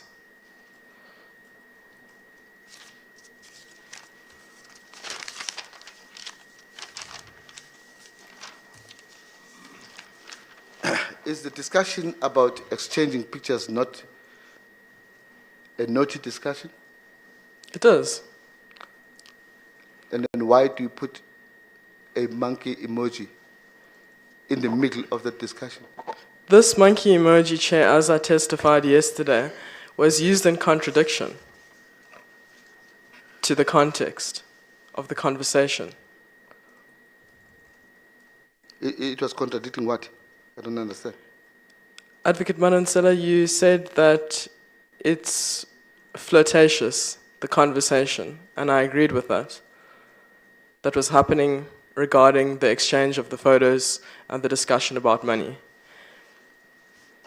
And now Ms. Mengo has placed the closing eyes emoji here, which I interpreted as shyness and or embarrassment on her part. Shyness and embarrassment I accorded Chair as a meaning and interpretation based on that specific statement, taking into account, yes, the context, to mean that, I'm asking for money. So I'd close my eyes while asking for it. No, I'm saying she's contradicting what? So the emoji, the function of the emoji, Advocate Madansela, Is contradicting what? is contradicting her asking for the money. It's not a correlation. So if you were asking for money, for instance, you'd use the money emoji. It would be a reinforcement. In this instance, it wasn't. The monkey emoji here, and I maintain my interpretation, Chair, was used as embarrassment of, I'm asking for money. So she was contradicting her message. She was saying I want to know what she was saying to the JP in your interpretation by that emoji. She was saying to the JP, I want money, but then she was contradicting that message by saying, I don't want it. No, the use of the emoji, Advocate Madansela, is contradictory to what the complainant wrote there. It doesn't correlate. So we must say it says something that she did not state. I don't know what Ms. Mengo testified to with why she used this specific emoji. But we have context. We use context to interpret. Why do you have a difficulty with this one? This is my context of how I would interpret it, Chair. That it was shyness and embarrassment on the part of Ms. Mengo, if I'm reading it within the specific context. If we apply the functions of the emojis that I walked the panel through yesterday, Chair, then we would assign a specific function in this case to mean that it's contradictory, because it doesn't correlate to show shyness and embarrassment given the context of the discussion which the complainant was entertaining, which I've already agreed to, that the conversation was flirtatious, Chair. Sorry.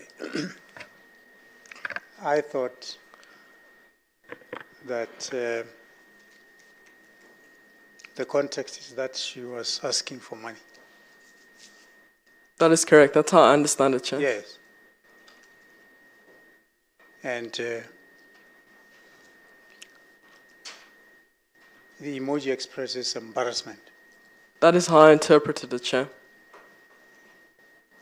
She was embarrassed to ask for the money. Yes, but what I don't understand is the contradiction. Because a person who asks for money has reason to be embarrassed. Oh, I'm sorry. Hey, I wish I had 1 million rands in the bank. I wouldn't be asking money from you. But, oh, I'm sorry. I have to ask money from you. I don't see contradiction. All I see is some discomfort in asking money from somebody, some embarrassment. I don't see how contradiction arises.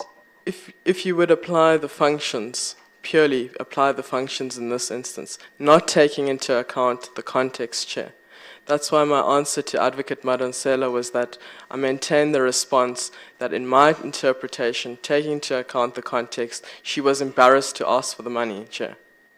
We know that she was embarrassed. It's not surprising that she was embarrassed by asking for the money. But how does that give rise to a contradiction? When we look at the... to me, perfectly consistent. If I ask for money, I'm embarrassed. That's consistent. Where does the contradiction arise? If we were to look at the definitions of the functions, Chair, that I provided yesterday, and specifically relating to contradiction and how the emoji is used, where it doesn't correlate with the sentiment that was being shared, that is how I would interpret it. My interpretation might be incorrect, Chair. We might disagree. I might disagree with Advocate Madonsela, he might disagree with me. Okay, thank you. I'll leave it for argument and move on to the other topic. Now, I'm still on context. Can I ask you to go to page 192?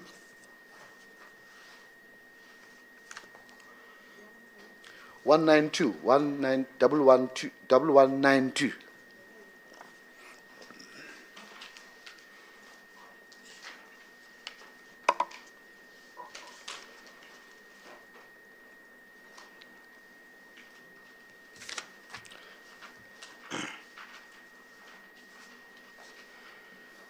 And my focus is on the messages with emojis from Ms. Mango at 1733. Sorry, Advocate Madonsela, I'm still waiting for the page. It's on page 37. Thank you. Oh, so sorry. Thanks, Advocate Skips.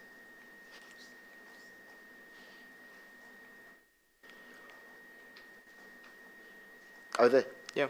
My focus is on that message. Again, this is the message. These are the messages you are not taken through by Ms. Skippers during your evidence in chief. It's a message at 1733. It's got hi or hi with 4 laughing emojis. Sorry, 5. 4 or 5. 5 rolling. She I did give an interpretation on this, Advocate Madonsela. Yes, oh, sorry. I'm saying the context to it, sorry. The context to it was not dealt with in the evidence. And my focus is really on the context. Now, the context of this discussion starts at 1190.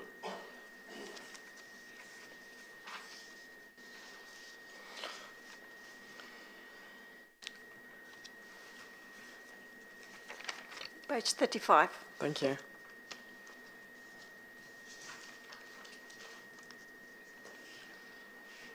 Well, maybe it starts more appropriately at page 1189.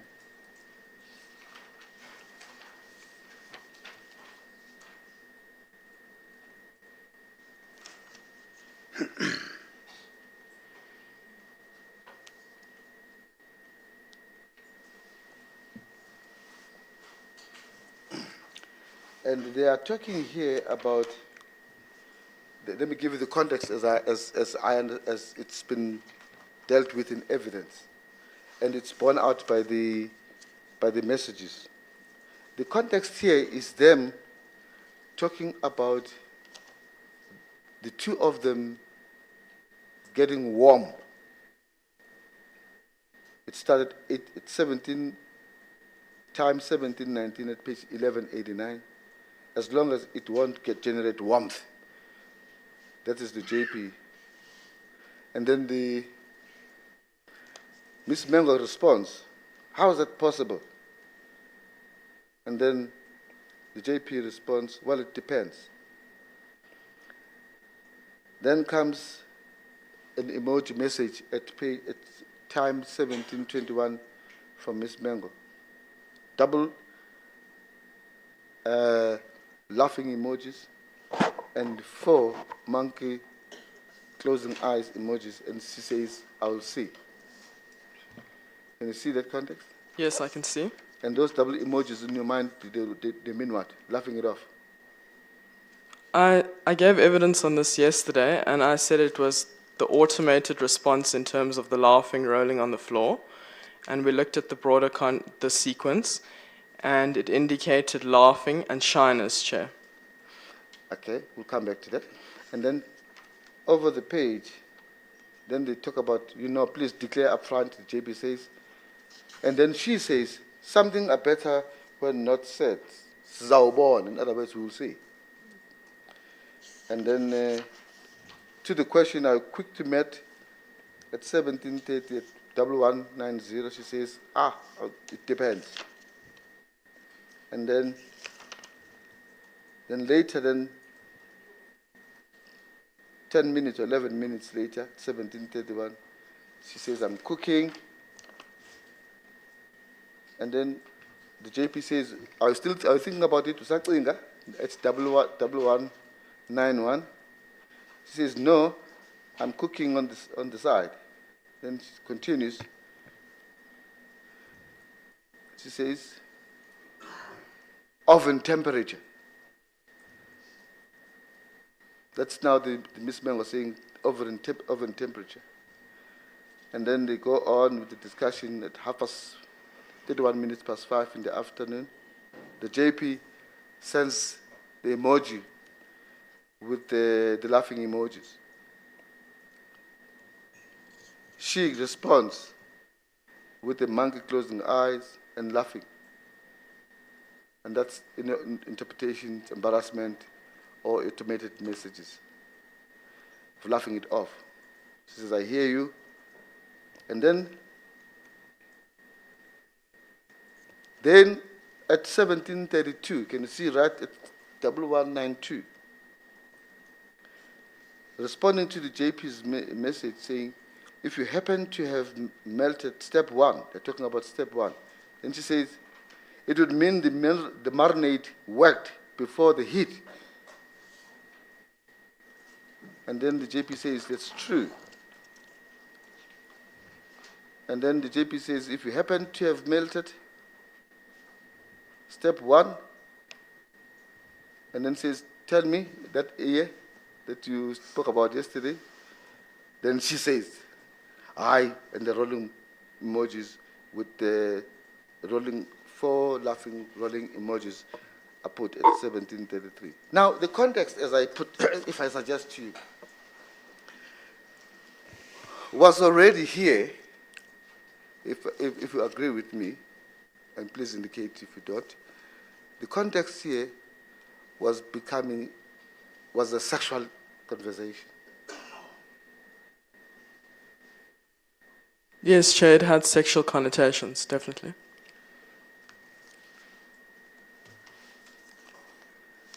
And in the context of that sexual conversation, she sends this emoji of 5 emojis laughing and rolling on the floor. Do you still maintain that in the context of that sexual connotation, the rolling on the floor with laughter emoji was simply that, just laughing it off? Yes, I maintain that it was joking and laughter. That's what I testified to yesterday. Oh, well, I said, Chair, that it was joking and laughter. If it was joking and laughter, as you suggest, what it is not, and I'm just... but maybe I should not ask the question. Let me deal with the other topic, just the last topic, then I round off with the question I want to ask you about the nature of the responses by the complainant to all these discussions, even the ones that were sexual. Let me deal with the last one. In volume 3, at page 1198,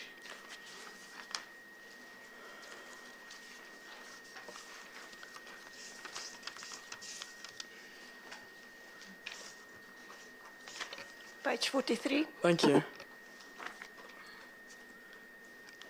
again, this was not dealt with in your evidence.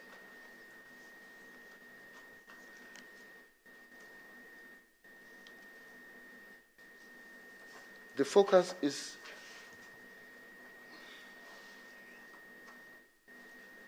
at 21:27, 27 minutes past 9 at night.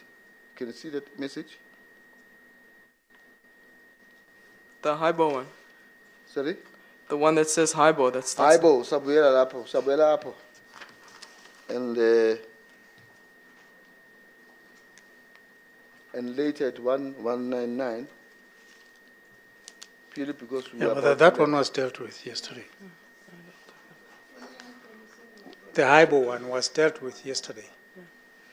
Oh, yes.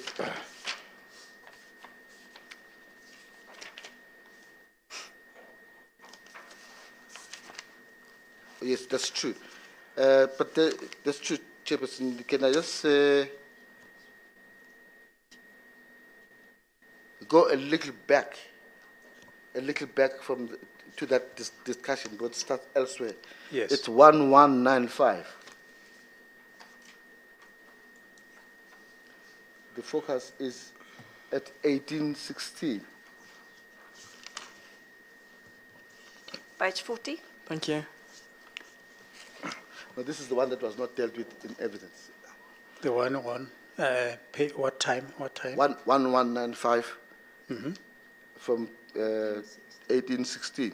1816. Oh yeah, I see that. Yes. Thank you. Now, the context of what then was dealt with, which I pointed out at 1198, at 2127,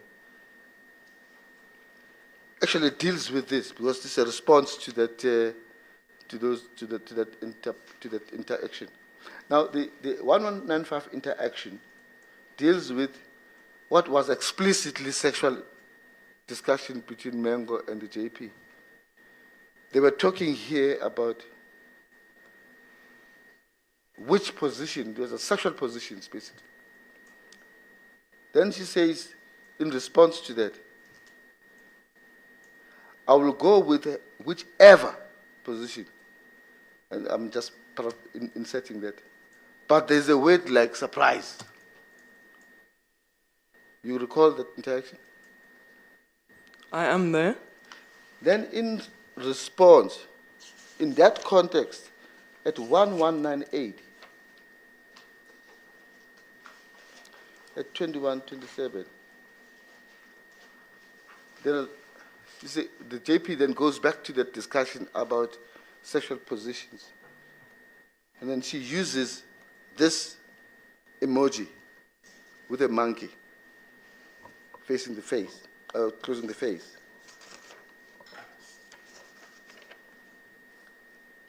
The point is, in the context of this discussion, we see Ms. Mengo, if the interpretation of the monkey emoji is anything to go by, being, in your interpretation, embarrassed. That is correct. At 2127, Chair, the use of the 4 closed eyes monkey emoji, I interpreted yesterday to mean embarrassment on Ms. Mengo's part. And then later in 1199, still discussing the same topic, then Mengo, the JP says to Mengo, we're about to land on the topic.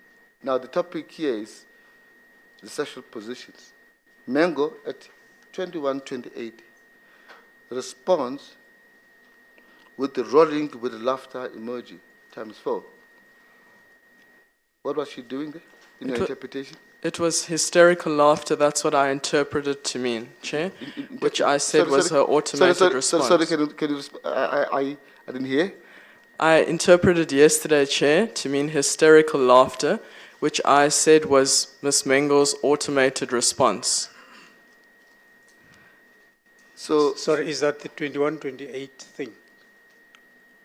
yes. Thank you. So in your interpretation, she was just laughing it off. I said it was hysterical laughter, Chair. Now, I'm sorry, Dr. Docrat. My note also says you said it, she was laughing it off. That is correct, with hysterical laughter. Yeah. Yes. Sorry, is it hysterical laughter or historical laughter? Hysterical, Chair. Spell it for me. Because I still can't tell. Not historical, hysterical. Hysterical. Yes, hysterical. Oh, okay. hysterical is really laughing seriously. Rolling on the floor laughing. Oh, I mean, Yeah. that's laughing, not just... Laughing not as just- in not just- laughing, not Mr. just laughing, Madonsela. but Advocate Madonsela is laughing as in laughing. As What in- is it that you don't understand about laughing? Yes, so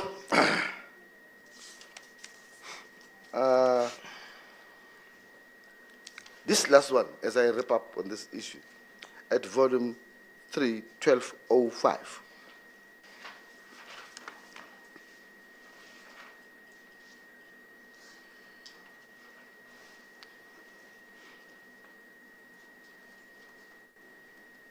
Page 50. Thank you.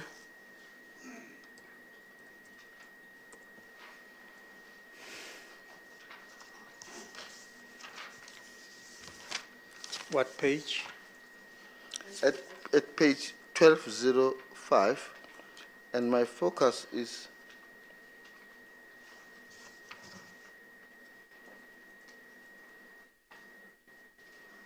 #2224.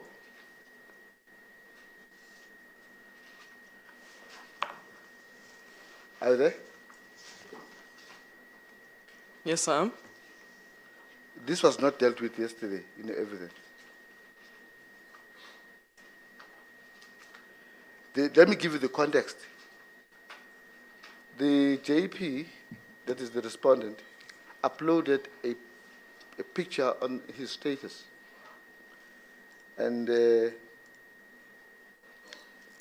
Ms. Mengo responded to that status picture.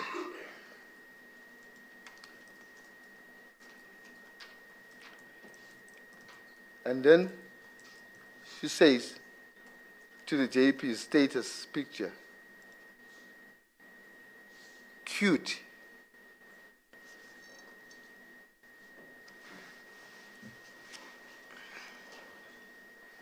And then it is accompanied with a monkey closing its eyes. So what do we say about this now? What is this? I just want to make sure I've got the right emoji. 2224 cute, followed by the closed eyes monkey emoji. Is that correct? Sorry? Yes. 2224. Now, what's the context of this? How do you contextualize this? How would I Emoji. interpret this closed eyes emoji? Yeah, against the word cute.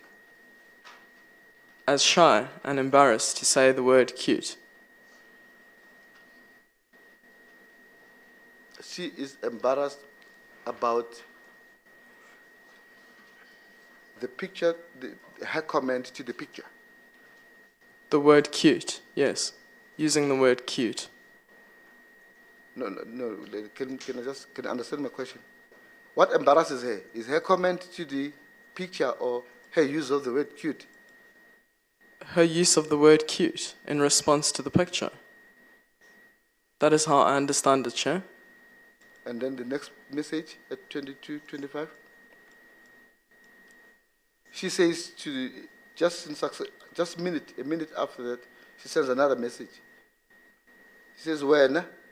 And then she punctuates it with the monkey closing the eyes. When, and that monkey, und er ist shy, make me shy. Is this not reinforcement? That is reinforcement. She is using the monkey emoji closed eyes to show shyness and embarrassment.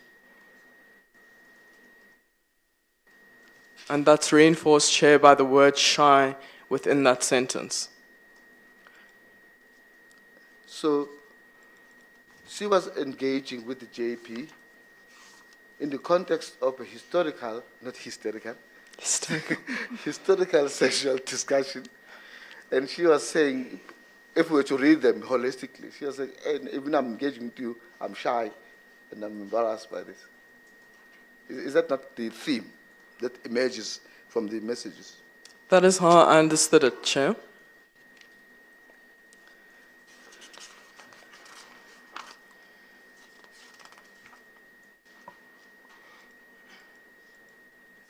And if I may just deal with this aspect, the aspect that you dealt with, still in the context of a sexual discussion. You remember when we dealt with the at 12:15, Chair, Volume 3, 1215.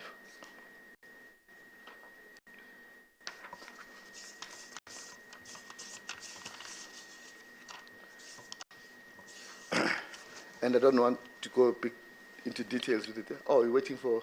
It's page 60. Thank you.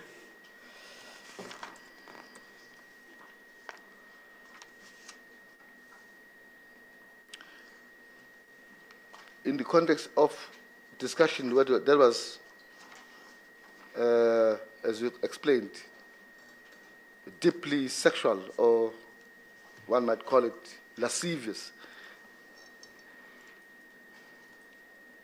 You remember the eggplant and the picture. That's the context. Again, she uses the monkey emoji at 22:49 in response to the interaction between her and the JP, where the JP says, oh, then all what you want is just friendship, as it was explained. She just expresses herself with the emojis ×5 of monkey closing its eyes. Just embarrassment. Not so? That is correct. Of course, I just want your interpretation, but the JP's interpretation says she was being flirtatious or playing along. My interpretation, Chair, the repetitive use of 5 closed eyes monkey emojis in that context would be she was shy. And she uses the same laughing emojis in the context of a sexual discussion that I don't have answers, as the compendium at 22:25.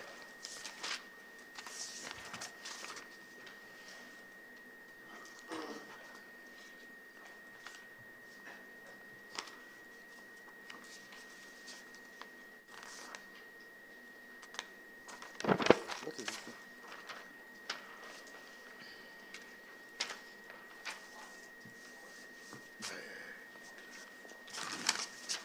Take it away. Can I just move on to another one, just the final one? At 1257.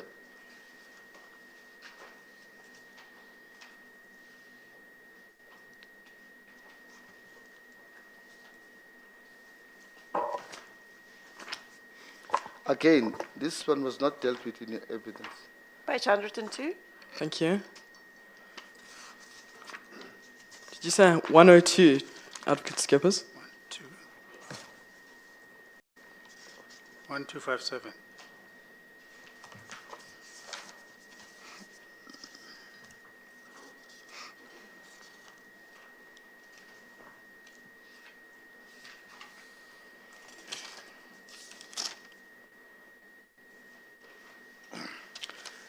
The two are here talking about now what was deeply sexual again. And then let me just give you the context. This was now really a discussion that was explicitly sexual. We're talking about half insertion and the JP says, no, don't mind us having a superficial sexual act. What does she respond at 1932? What is Mengo's response at 1932 with reference to what was explicitly sexual? Can you just say it to us and interpret it for us, the emojis that are used there? 1932. Oh, okay. She uses 2 laughing face emojis with the tears of joy. Again, it's repetition, reinforcement, because there's 2, so she's reinforcing it. It follows on the automated response where she continued laughing and making a joke of it. You're not finished. She was laughing about foreplay kindles. She responds, the JP says, do you want us to be superficial? You want us to be superficial? In other words, not deep insertion, half insertion. That's the discussion. She laughs, she reinforces by laughing it off on your understanding. She's laughing. And then she says, foreplay kindles. She's not laughing it off in this instance. She's laughing and then she says, foreplay kindles. Chair. Now, when does it change? It changes to being laughing it off and laughing. When I look at the specific text, this is the text I'm looking at, Chair. So you spoke simultaneously. Yes, and I think the transcriber of the record is going to have problems. Let's start afresh on that issue. No, I'm saying, when does it mutate from being laughing it off to just laughing? It depends on the context, Chair. But we know the context. In this instance, she was laughing, Chair. She was not laughing it off. And what was she saying? What is the impact or the import of the combination of laughing with foreplay candles in your interpretation? My interpretation was that she was laughing and that it wasn't a sign of disagreement. That would be my interpretation, Chair.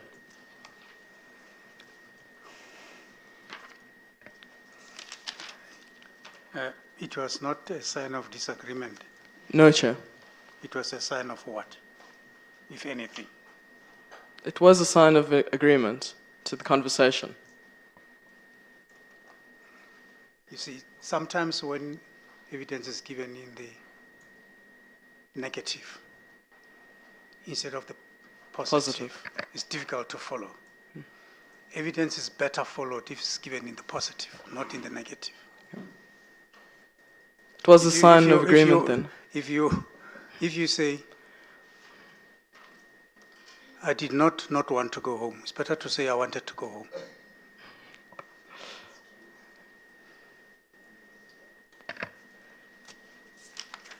And actually this agreement, this engagement in the sexual conduct was actually preceded by another engagement which you dealt with in your evidence at 1246.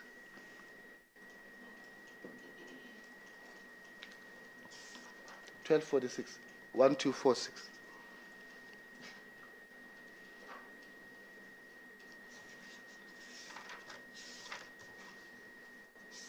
'91. Thank you. You remember that discussion about the assignment? I have it in front of me. Yes. Now, at 1951, Chair,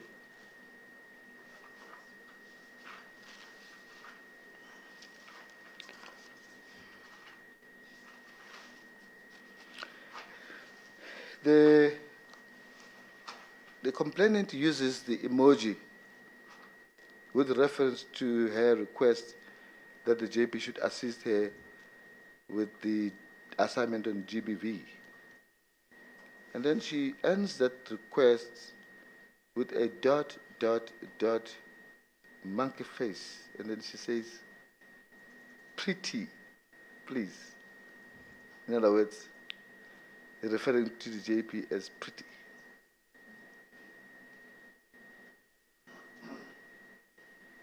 Now, what do you make of the use of the monkey there with reference to JP as pretty?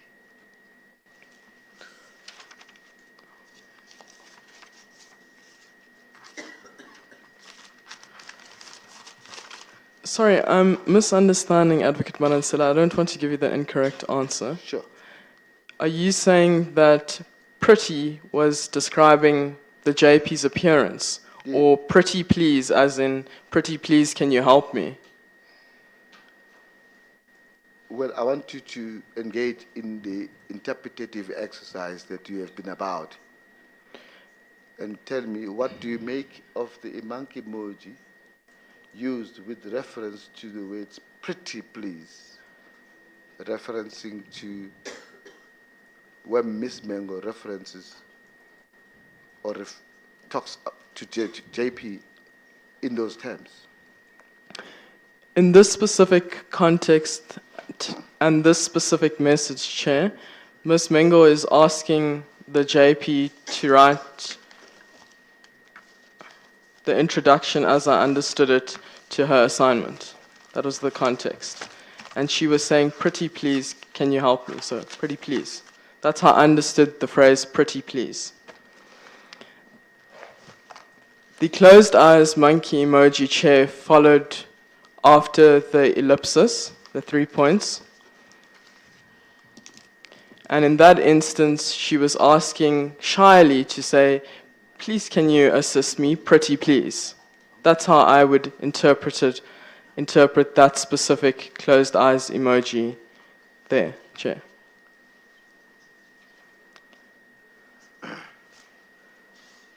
Now, as I wrap up,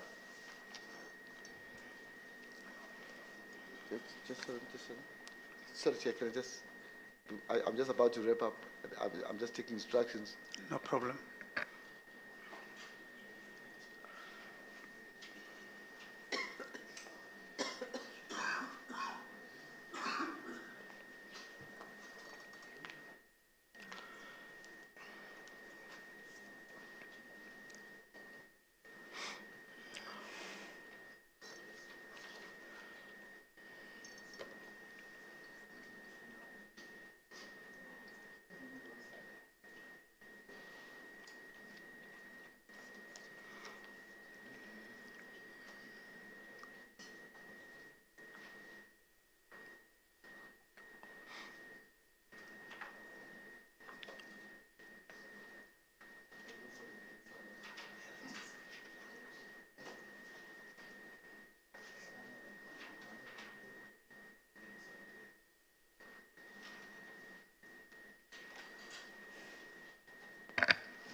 Sorry, Chair. Thank you for the indulgence, Chair. I nearly missed a part in the record, volume 3, which is also relevant to context. May I please, with your permission, Chair, and ask that the witness and the panel go back to 1229.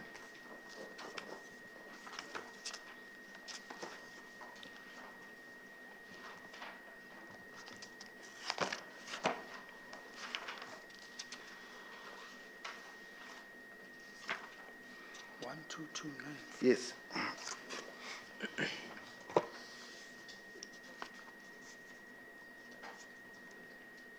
Page 74. Thank you. Yeah. Now this is very important.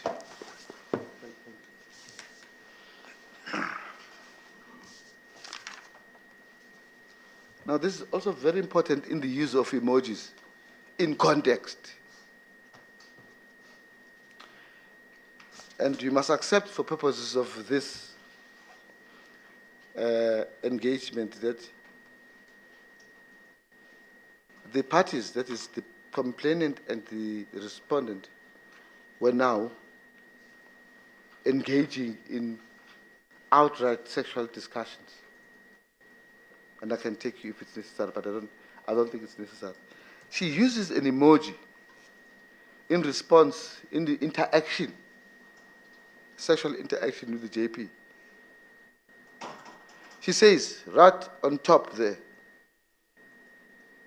uyandiphazamisa and igazi lam liyatshisa ngoku mandiqale ndigqibe le.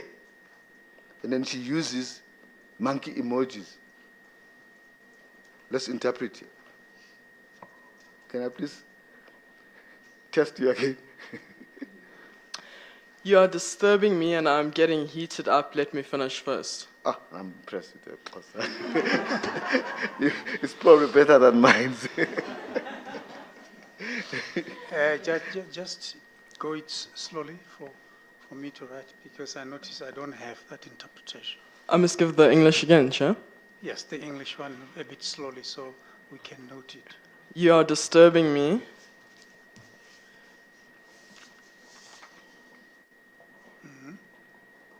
And I am getting heated up.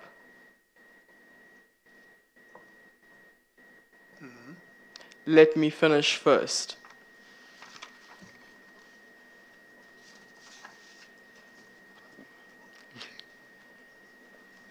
Thank you. Thank you, Chair.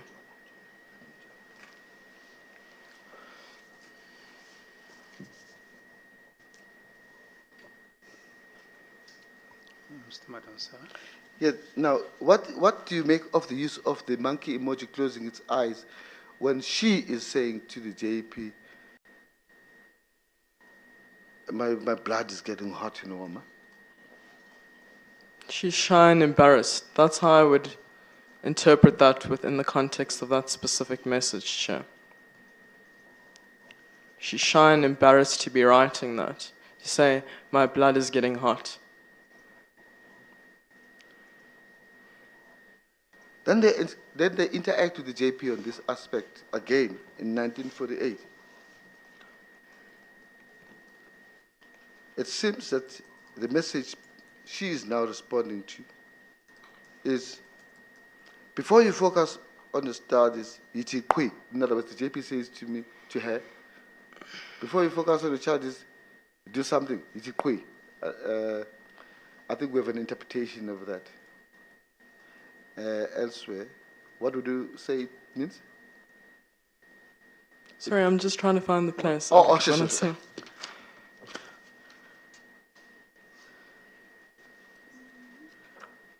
Is this the text message following the deleted messages, the three deleted messages? That's the context, yeah, according to the evidence. So am I correct, Chair, to assume that one of the deleted messages was before you focus on your studies? Yes. Because Chair, I cannot see the three previous deleted messages. Sure, that's fine. It's on top of the message at 1848. Before you can see that? Before you focus on your studies, it's quick. Can you see that? Yes, I can see, followed by the response starting with the three monkey emojis. Yes, then he says, Tlalubawa. Keep on drilling. Keep on? Is that what you're referring to? Yes, yeah. Hlala ubawa. I like it that way. Kwenzele ufike unomdla. In other words, the complainant was saying to the JP in that context, and I think the interpretation was, stay horny. I like it that way, so that you'll arrive here when you've got strength. Deeply sexual message from the complainant, not so? Chair, the interpretation was remain greedy or curious. No, it can't mean that. Hlala ubawa. Salivating. There was also use of the word salivating. That's what I have written down as well. Remained greedy or curious. That must have been the interpretation given. In that whatever, remain wanting it. Let's put it that way, mildly. Shalubawa. I like it that way. I like it that, so that when you arrive here, you'll come here with all the strength in the world. So in the world, on the world. So that when you arrive, Here. you will have interest. Interest. That was what was interpreted. No, please, yeah. So now, in this context, what is the emoji closing its eyes supposed to mean? In this context, with this message, Chair, I would understand that the complainant is shy and embarrassed to be saying this, to be writing this specific message.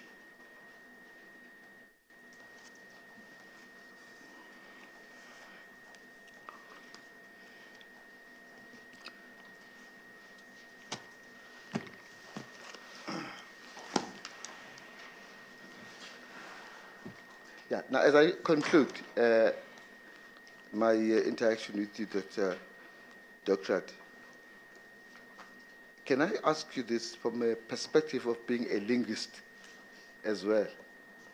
Is it not the responsibility, is it not a cardinal rule of communication which you linguists espouse, that it is the responsibility of the sender, the one person who wants to communicate, to make sure that the receiver of the message being communicated understand it clearly and succinctly, so that there is no doubt about the meaning that she or he wants to convey? Is that not the cardinal rule of communication? I would agree with that statement, Chair. And in this statement, in the emojis that we have gone through, from yesterday till today,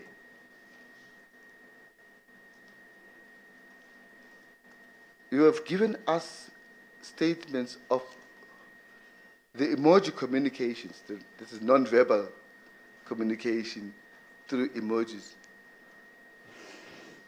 which indicate that Mango was conveying to the respondent that she was laughing things off.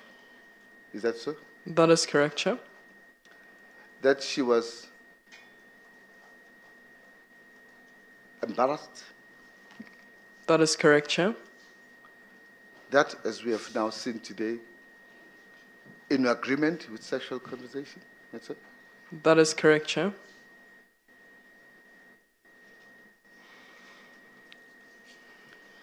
Sorry, what is the last one? I was writing the others. That she was in agreement with sexual conversation.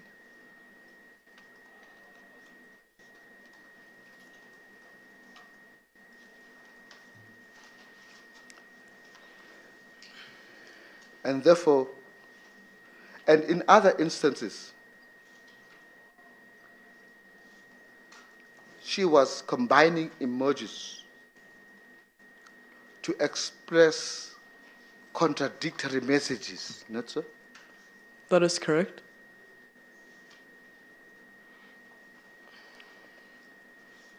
And I put it to you, and as we shall argue at the end of the case, that she did not at any point rebuff any sexual overtures from the respondent in the conversations between the two. No, I would disagree with that. Because when I gave my evidence yesterday, Chair, there were instances in which I said that there was a specific, I think Advocate Skeppers led me through the evidence when there was a sticker sent to say, no, honourable member, don't do that. Within that specific context. So it's not I can't give a blanket response. I'll leave it for argument. Finally, just as I wrap up, it seems to me from the overview of everything that you have dealt with, and please confirm that you have expressed your opinion in this matter about the meaning of emojis without having had sight or considered the entirety of the record forming the subject matter or the basis of your opinion. Not so? I can confirm that, Chair. That is without having read the record, the expert, and you did not have the assistance of the record. That is correct, Chair. And that is a limitation on your. The only data set I had, Chair, was the text messages, which I think has been referred to as Volume 3, or I think that is correct, that I had been provided with. And just to repeat, at the risk of repeating myself, you did say to me yesterday, can I please just confirm, I didn't get to record it properly, that you have not had any interaction, rather an interview or a consultation with Ms. Mengo about her messages? I have never met Ms. Mengo. It's the first time I've seen her at this tribunal in person.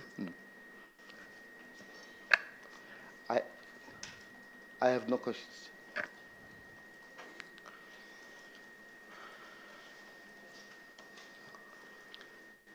Advocate Skippers. Thank you, Chair. In your opinion, in this data set that you had in your possession, were the emojis used in a non-standard manner in the communication or in the standard manner like in the Unicode? Chair, there were emojis in this data set that I analyzed that were not used in the standard manner as per the document in Unicode. And what I understand from Advocate Madonsela's cross-examination is you have to interpret the emojis used by the standard meaning attached to it from Unicode. Is that correct? That's the gist of the cross-examination. That context is not important. According to you, what is important?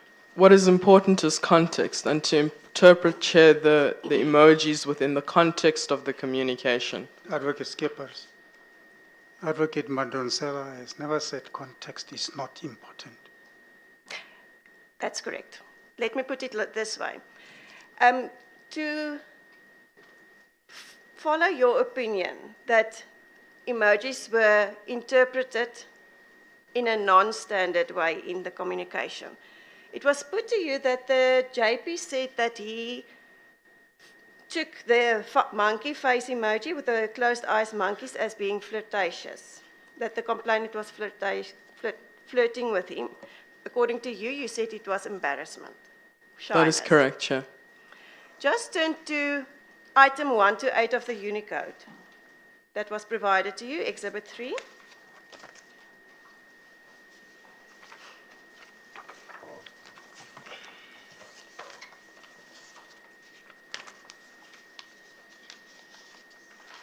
Sorry, what number, Advocate Skippers? 128.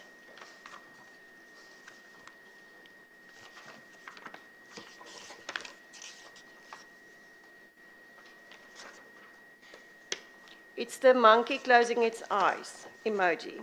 I see that. Now, if you look at the keywords, is flirtatious there in the keywords? Or flirt? No, it is not. So there it was used in a non-standard way, or interpreted in a non-standard way?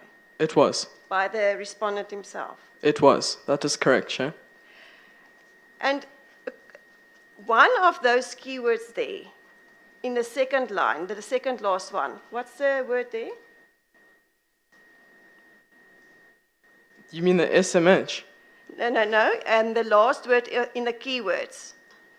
In the second line of the keywords there, OMG? The second last one. No.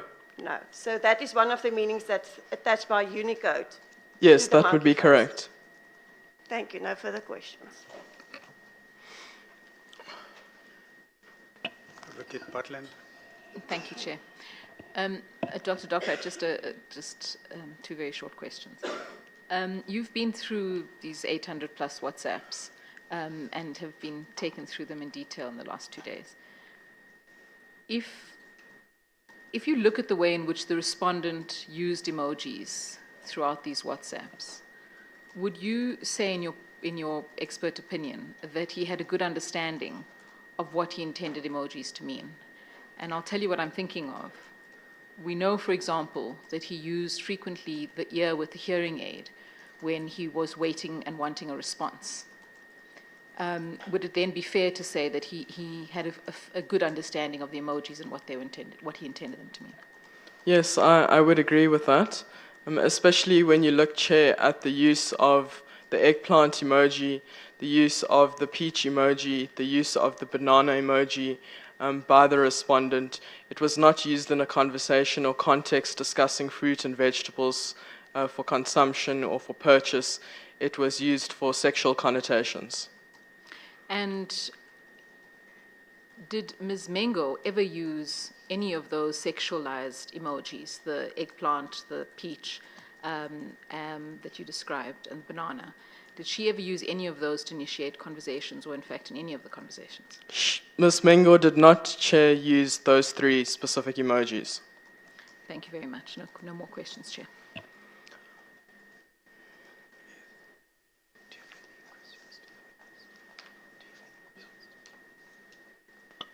Dr. Docrat, may I refer you to bundle 3, page 1259.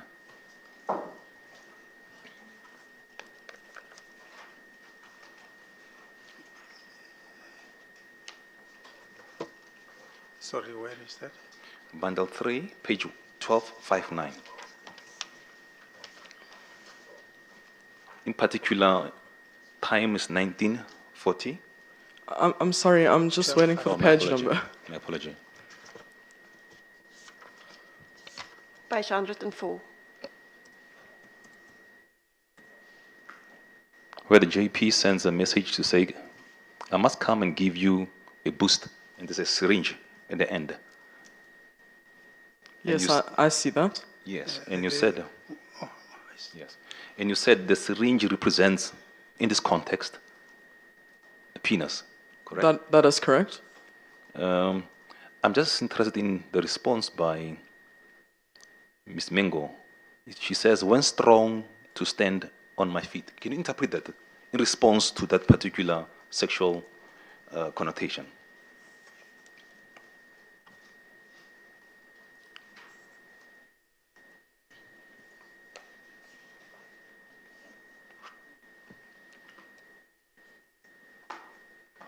Sorry, you want me to interpret when strong to stand on my feet? What was she meaning? Yes. If there was any message from the JP, says, I must come and give you a boost. And we know that a syringe represents, according to your interpretation, a penis, not so? That is correct. Yeah. And then she responds to that particular sexual. Yes. Yeah. And she says, when strong to stand on my feet. So he should come and give her a boost when she's strong to stand on her feet. That's how I would interpret it. And based on my interpretation, it would mean a sexual boost. Because of how I've interpreted the syringe. Thank you. No further questions.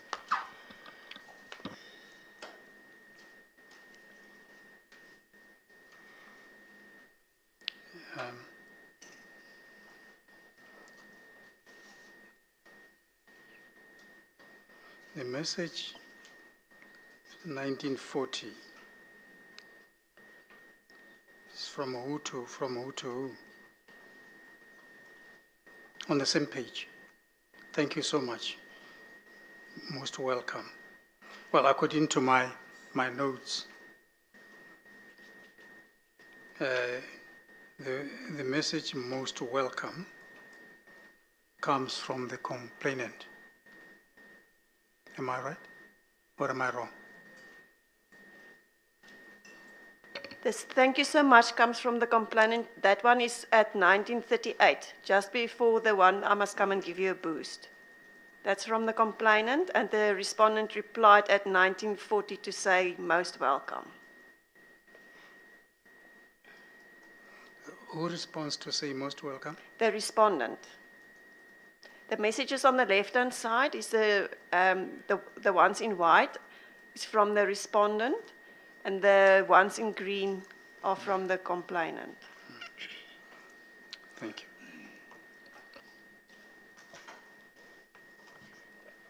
you. Dr. Docrat, I just want to go back to part of your evidence yesterday. so that there's no misunderstanding. You, in the process of qualifying yourself as an expert in this particular category that you are, you said in the country, as far as you know, there are only 10 of you. As forensic linguist, that's correct, Chair. Yes. And I don't know whether this question was asked, but in any event, let me speak to the impression that I got. You were asked, or it was insinuated in a question, whether Dr. Mello is one of the 10. Yes, I remember that, Chair. And you said he was not one of the 10. I did say that, Chair. By implication, you exclude him from the category of the expertise of the experts that you put yourself in. That is correct, Chair.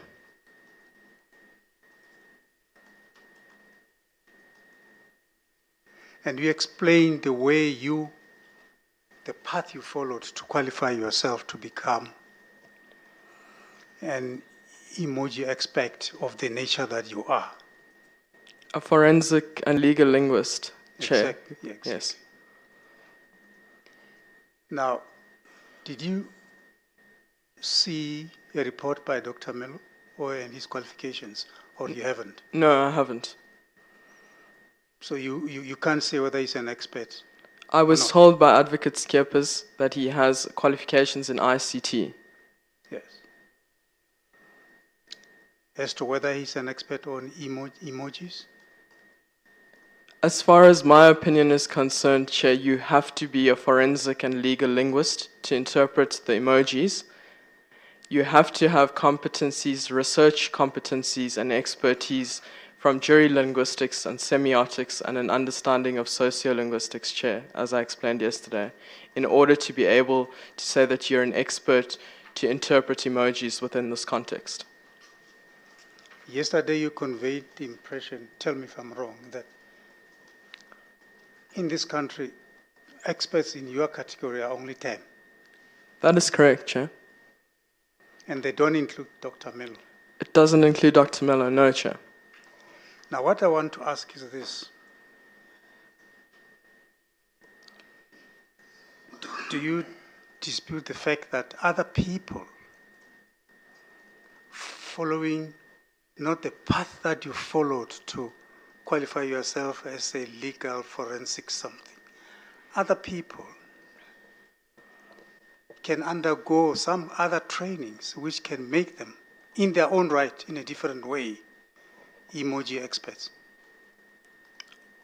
I would disagree with that, Chair. You have to follow the path that I have taken or followed.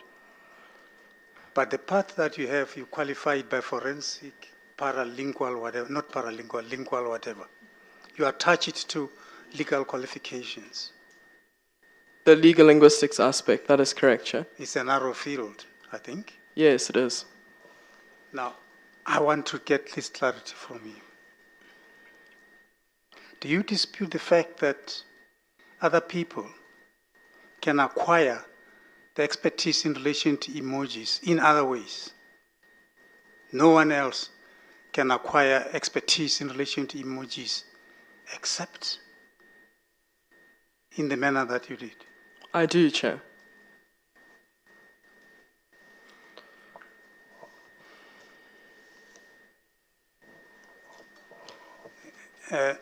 Any questions following my questions to the witness? Yes, just a few. Is there a difference to be an expert in understanding emojis and being an expert and in interpreting emojis in written text?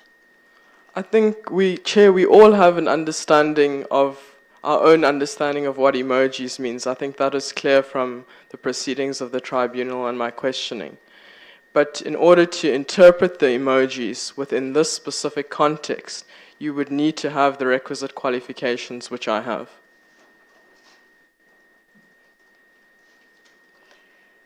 And if I can put to you the qualifications on the CV of Dr. Mello, would you be able to indicate whether or not this is sufficient to interpret emojis in the context of written text? I would be. He indicated, I studied computer science at Wits University. Sorry to interrupt you. Don't you want to give the witness a copy? I can give her a copy. Of It the is, CV. it is, I can give her a copy of that. But I'm not calling at this stage. I don't think the tribunal has made up its mind to call Dr. Mello. There are people who might have wanted to call him.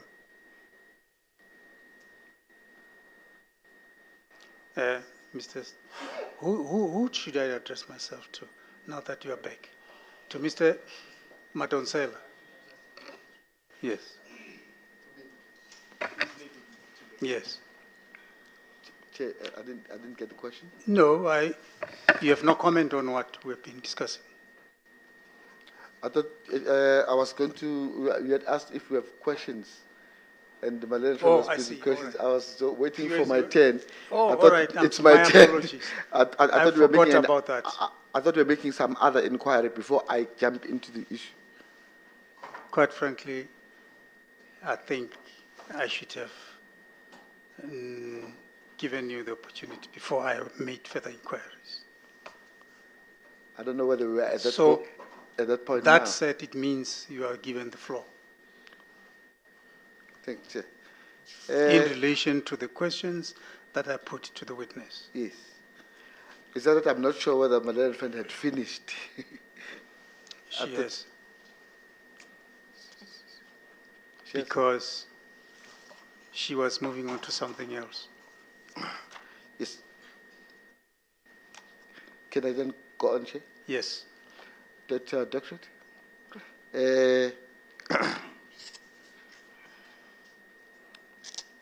I noticed that you have not been provided with the summary of evidence by Dr. Mello. You are correct when you say that it was indicated to you that he is an expert in ICT, which is Information and Communications Technology from Wits. Are you able to dispute that that qualification in ICT enables one to have understanding about coding as a computer technology? No, I'm not able to dispute anything with regards to coding, Chair. And you are not in a position to dispute that coding is a process by which coding is a process by which emojis are created.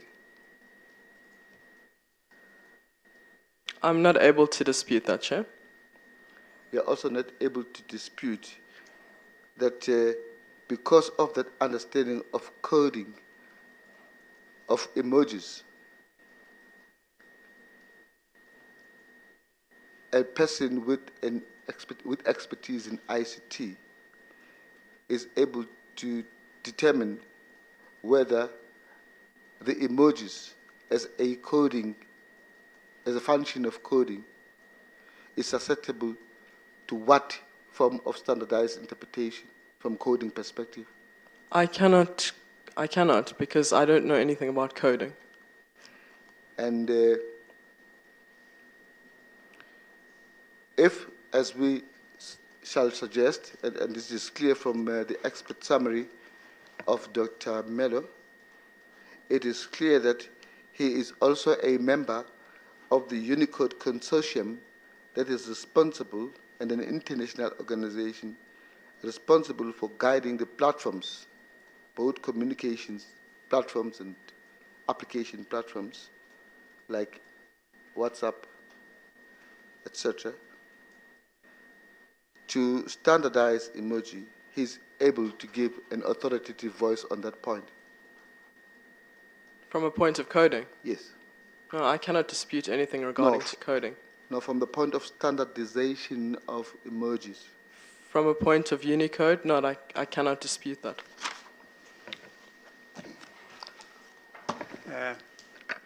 Thank you, Chair. On the face of it, not just because it's already lunchtime, but on the face of it, Advocate Skippers, do you still feel the need to do what you thought should be given, giving the No. because we shouldn't see a dispute where none exists.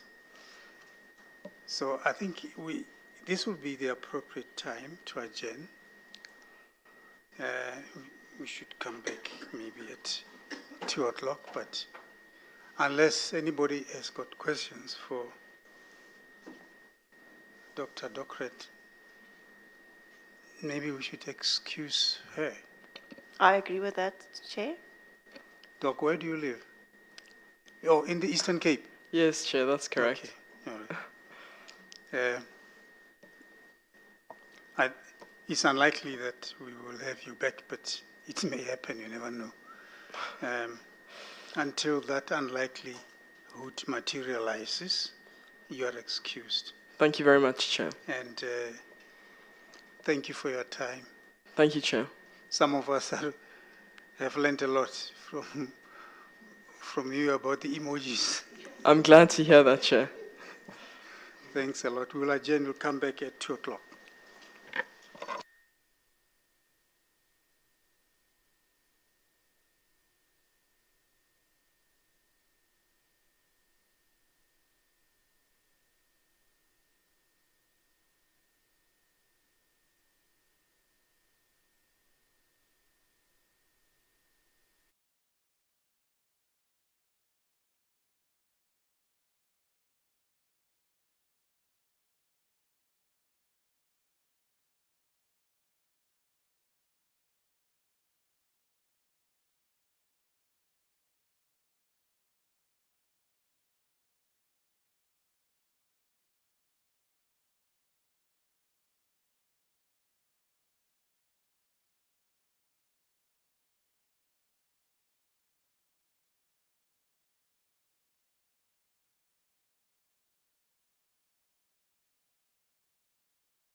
were you handing it as an exhibit? I don't know how it can be treated. It's part of the transcript. I was just giving it to you for purpose of convenience. It does not have to be.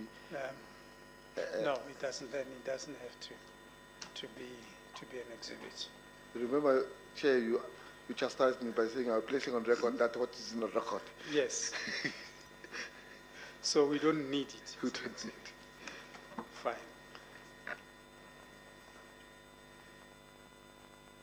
Ms. Moretti, good afternoon. Good afternoon, President.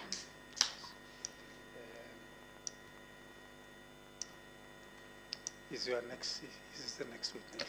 She's indeed my next witness, Chair, Ms. Kutlwane Felicia Moretle. Do you have any objection against taking an oath? No, Chair. Well, in that case, will you please raise your right hand to confirm that what you will give, the evidence you'll give, will be nothing else but the truth. And if so, please raise your right hand and say, "So help me God." So help me God. Thank you.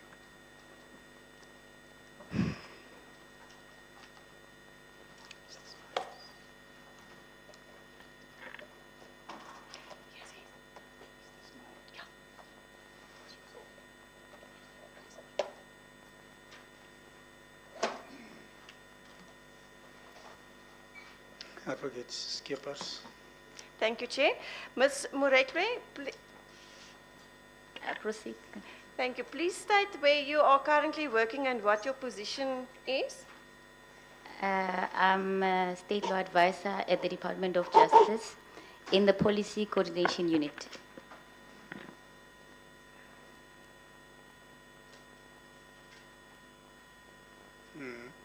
In December 2022, where were you working and as what? During that time, I was working at the Judicial Service Commission in the Office of the Chief Justice. I was a state law advisor. I was also acting as a senior state law advisor.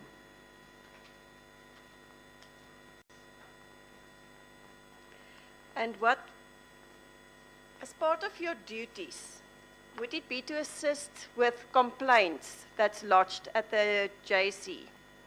I was responsible for dealing with complaints lodged against judges, which the duties entailed receiving complaints, writing acknowledgement letters, and also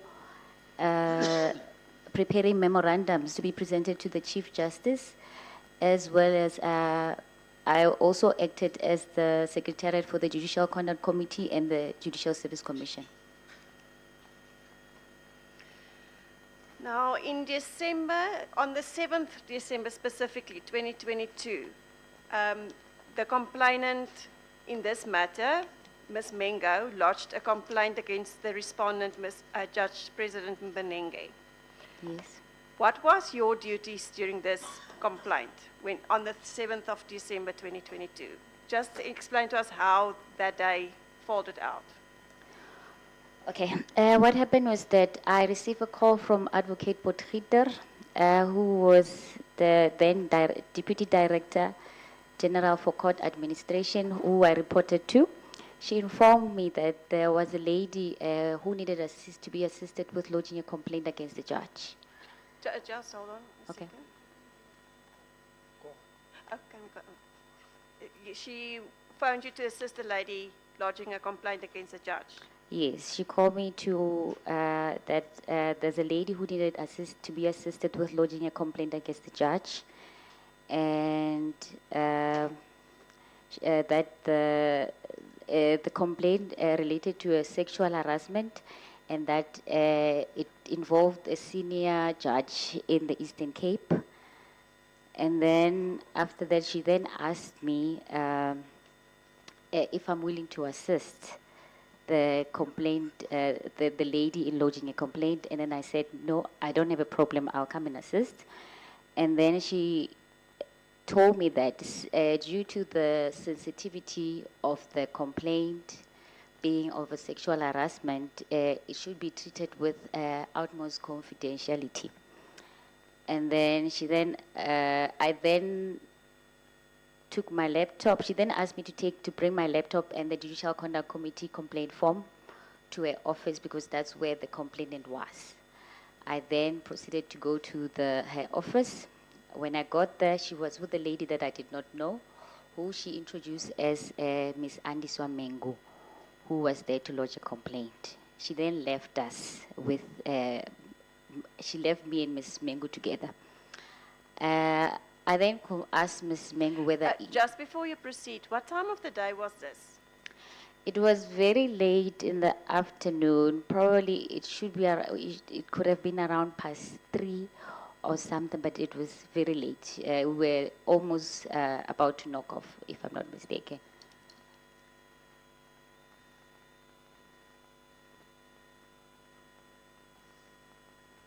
So Advocate Potgieter left you and Ms. Mengo alone? In her office. In Advocate Potgieter's office? Yes. What happened then? And then after she left us, I asked the complainant whether it was indeed correct that she wanted to lodge a complaint with against the judge, the JP. And then she confirmed that yes, indeed, she wishes to lodge a complaint.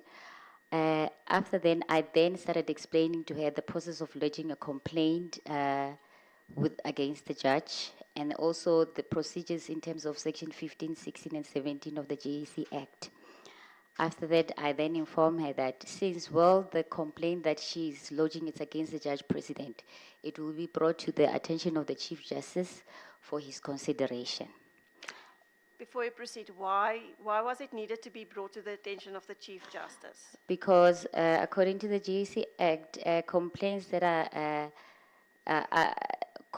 are lodged against judges were normally dealt with by the heads of court. Now, in this instance, because the Chief Justice was the JP's superior, if I may put it that way, the complaint was supposed to be dealt by the Chief Justice. Yes? Yes, and then after that, she then started to narrate as to what transpired. And then as she was narrating the events, she started getting emotional. And then she would cry, and then we will stop. I will comfort her, and then try. She would then get for her to get her composure so that we can continue.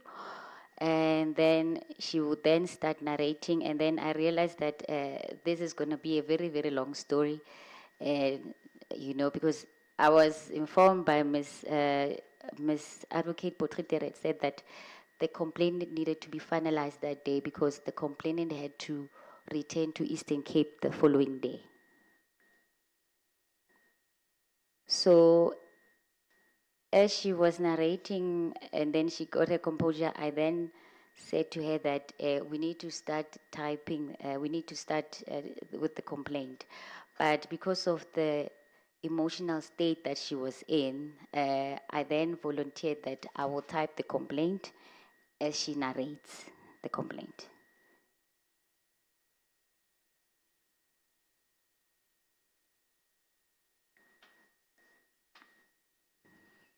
And did you type while she narrated? Yes, we started from the beginning, and then she started narrating the events that led her to lodge a complaint against JP.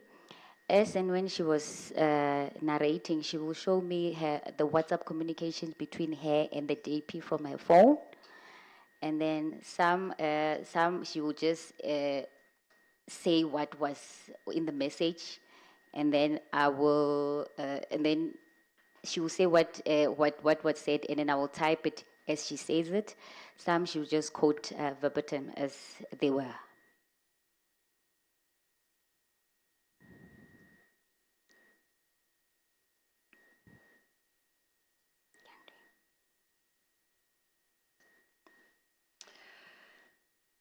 You say she showed you the WhatsApps on her phone. Yes. So it was not on a paper, is that correct? No.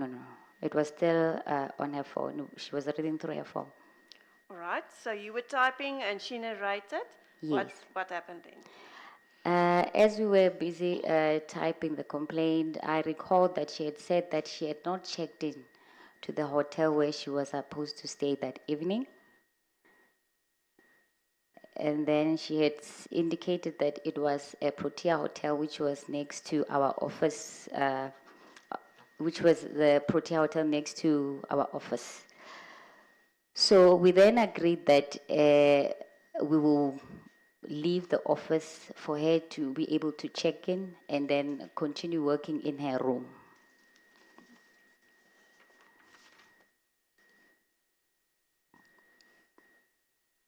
So did you go to the hotel for her to check in? Yes, we did. We went to the hotel. She eventually checked in, and then she got settled, and then we continued. She continued narrating, and I continued typing the complaint In her room? in her room. Still on your laptop? Yes, it was my laptop.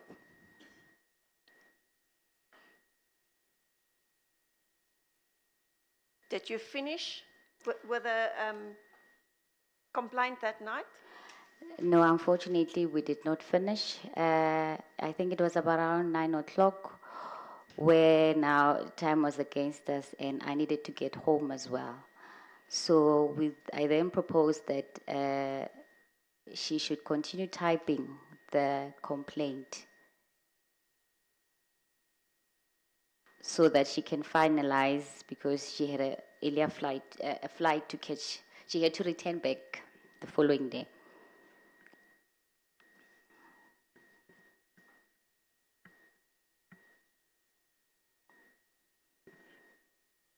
Yes. So what procedure did you undertake then? When you said that I need to go now, what did you do? Okay, I took a memory stick, saved a draft document that we're working in a stick from my laptop, and gave it to Miss Mengu, who had brought a laptop, as she explained to me that she was working on a judgment that she had to finish. So I gave her the memory stick so that she can upload the document and continue working on it.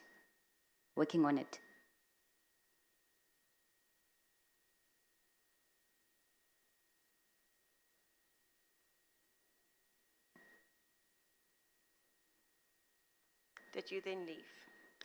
I then left with the agreement that we will meet the following day at our offices to finalize the complaint.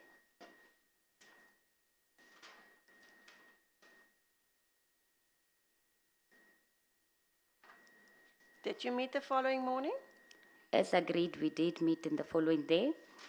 And then she gave me a memory stick for me to print the document, the complaint that she was that she was working on the previous night. Was the complaint finalized on that memory stick?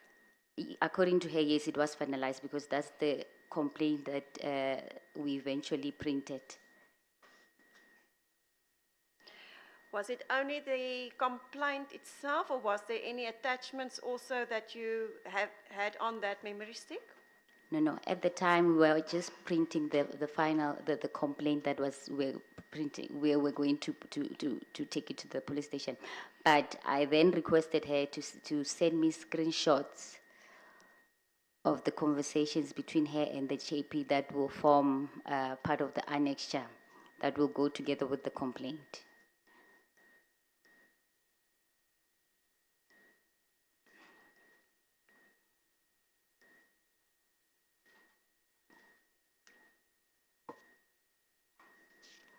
How did she send you the screenshots?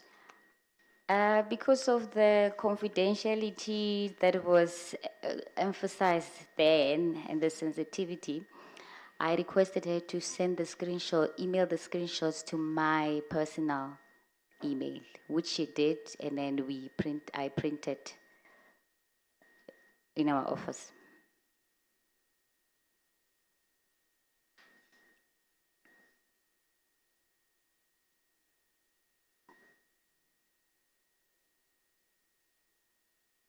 After you printed it, what did you do now with the complaint and the annexures? Okay, we bundled the annexures, and then we made it one bundle, we named it Annexure A.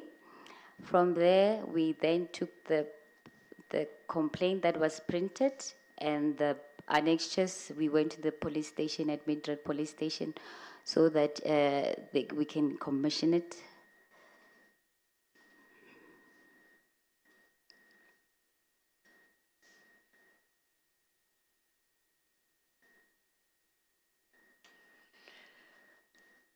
After it was commissioned, what happened then?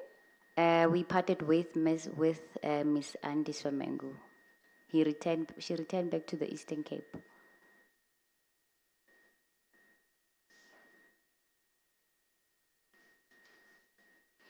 Did you give her a copy of the complaint before she left?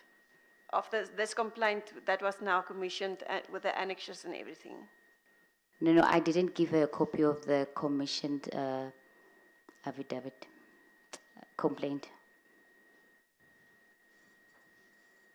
Why not? We've never ever given complainants their complaint.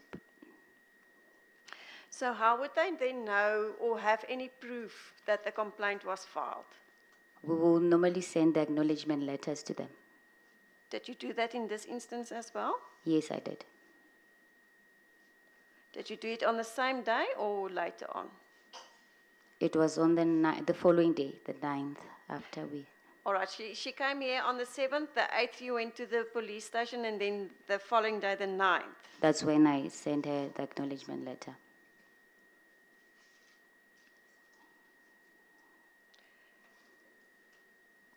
Did you inform anyone that the Chief Justice was waiting for the complaint on that day? Or did anyone speak of the fact that the Chief Justice was waiting for this specific complaint on that day? No. Did the Chief Justice know about this complaint on that day? Not at that time.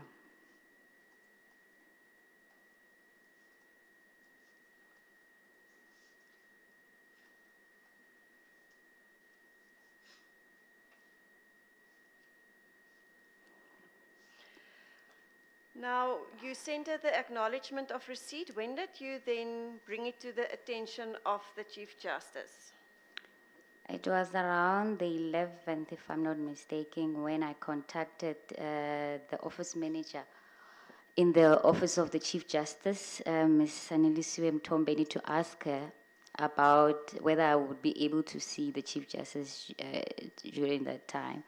I don't recall what was the discussion, but I only got a response from the Chief Justice the following day when he sent me a WhatsApp text to say that he heard that I've been looking for him. I wanted to give him a complaint, a new complaint, and he had said that I should come the following day. If not, I would have missed him, and then I will only be able to give him the complaint the following year, the next year, which was in January, yes. Because it was now holiday season, is that correct? Yes, that's correct. So did you then take the complaint to the Chief Justice? Yes, on the 12th of December? Yes, on the 12th of December, the following day, I went to the Chief Justice.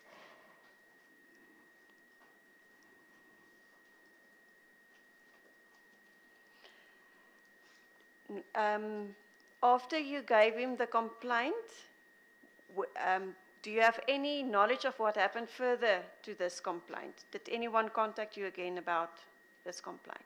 After I gave who? The Chief Justice? The Chief Justice, yes. Okay, I met with the Chief Justice. I told them that this is the complaint that I wanted to give him. It related to the sexual harassment. It was against Judge President Mbenenge. Chief Justice took the complaint and said that he will read it and revert back to me. And then we parted ways. Yes? Yes. And then, did you hear anything from the Chief Justice again about this complaint?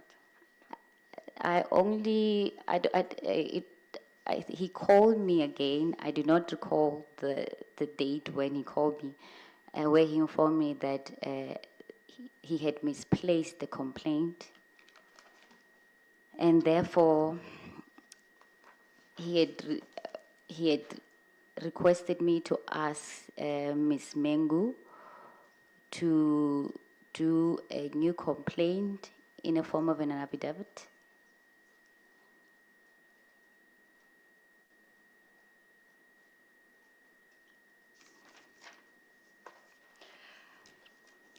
So he requested the complaint to be in the form of an affidavit. The first complaint, the first time on the 7th, in what format was that complaint? It was in the JCC complaint form, which a complainant usually used to lodge complaints with. So now the Chief Justice requested you to, that she must do it in an affidavit form. Yes.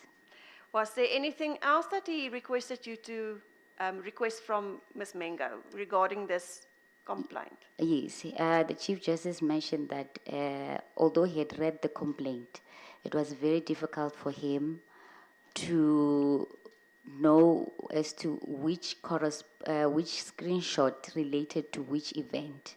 So he said that I must ask the complainant to cross-reference the complaints together with the screenshot so that it will be easier for other people to read, as well as the JCC members. If I could say, to the JCC members, if the complaint were to be referred to them.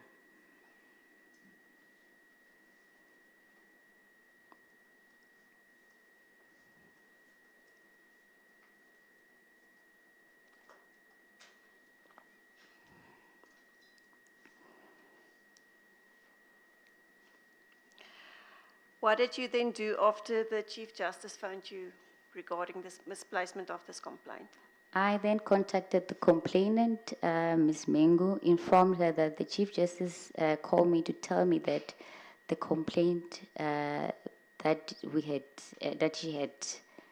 I had submitted was misplaced, and that he requested her to do a new complaint in an affidavit. And then I also mentioned that the Chief Justice said it was very difficult for him to read, although he had read the complaint, but it was very difficult for him to see as to which screenshot related to which event. Sorry, excuse me.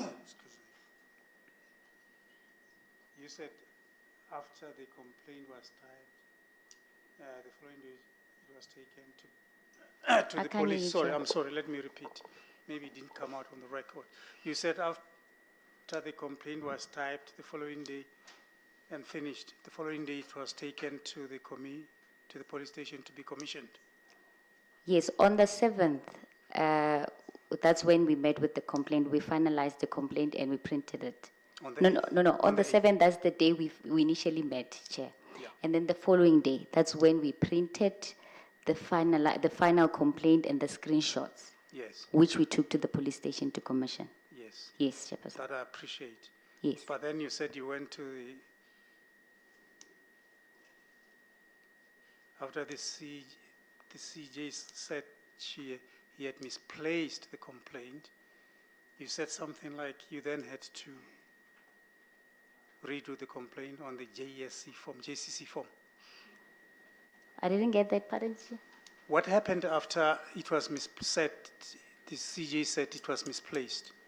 That's when I called the complainant to inform her that the Chief Justice said, he called me to tell me that the complaint, he had misplaced the complaint, and that he requested that you do a new complaint in an affidavit. By completing the form? No, not the JCC complaint form. Okay. Now she must do the complaint in an affidavit. Okay. Yes, Chairperson. Okay, all right. Maybe the confusion was the first one was on the complaint form. Yes. But when she had to redo it, it was in an affidavit form. Yes. I think I had the other, I thought it was the other way around. That's why I got confused. So my apology. No problem, Chair. Sorry, so you told her that he also indicated that it must be cross-referenced. Yes. What happened then? Must I continue, Chair? Okay. She informed me that she did not have an objection in doing the complaint, but she informed me that she did not know how to do. She didn't have an affidavit or know how to do an affidavit. So, as and when we were talking, I asked her to give her her full names, her age, the court where she was working, and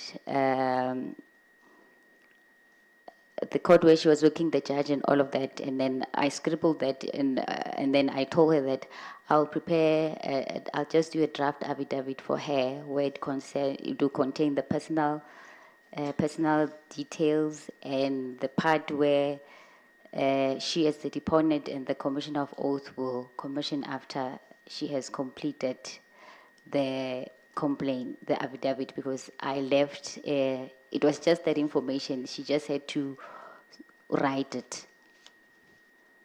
And then she agreed that I can do that for her, and then she will continue with the complaint. Chair, there's a file placed in front of you.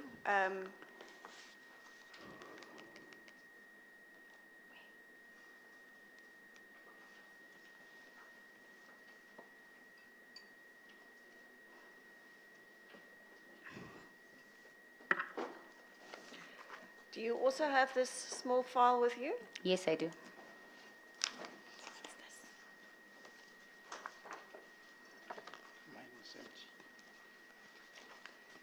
We already dealt with it. It's this pro forma form that we were talking about the previous time.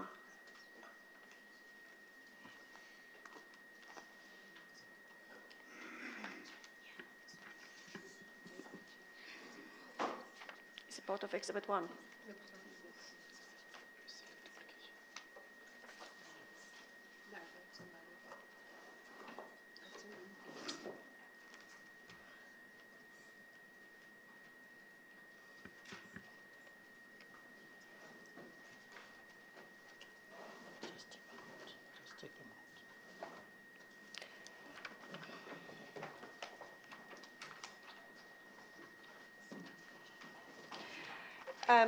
Did you then start preparing the draft of this affidavit on behalf of Ms. Andiswa? Yes, I did. You have an incompleted affidavit in front of you. Is that the draft that you are talking about? Yes, that's the one. And on that one, you only started by, with the heading, the Judicial Conduct Committee with all the parties' names, and in the middle it says complaint, and then you started by I, the unassigned, Andiswa, with dots Mengo for her to complete, and then you started to hereby make an oath, and then you gave her information. You did not put any details of the complaint in this, is that correct? That's correct. And then the second page is the commissioning Yes. part. Yes. What did you do after you prepared this? I sent it to Ms. Mengo. How? I sent it to her via email using it was my private email.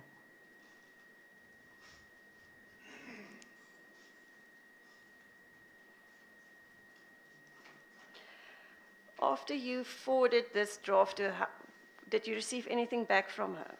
Not immediately, because we had agreed that because it was December holiday, she can do it during that time, and then after she can send it to me through courier in January when we come back from the holidays.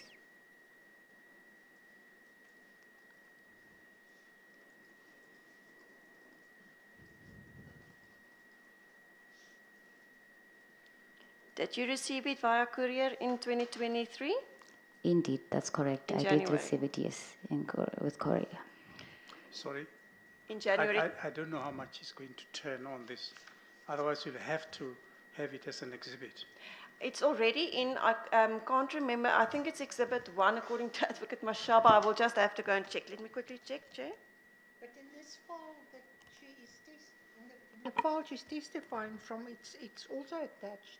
Okay. As KM3 on page 700.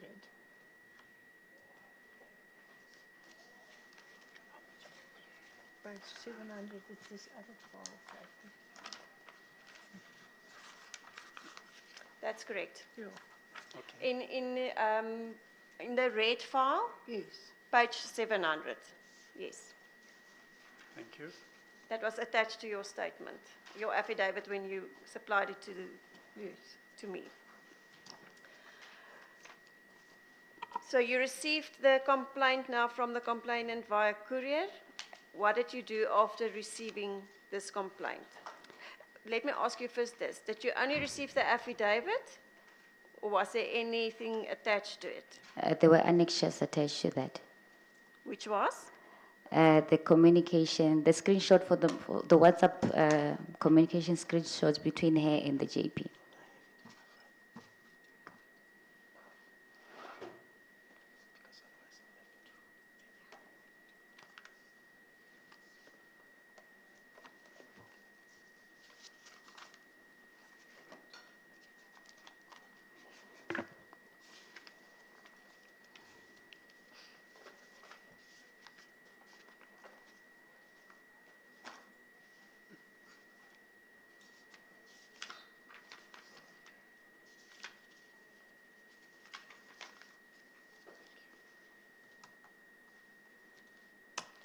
So just for the record to read correctly, Chair, that will be then the continuation of Volume 5, page 700, is where this is found.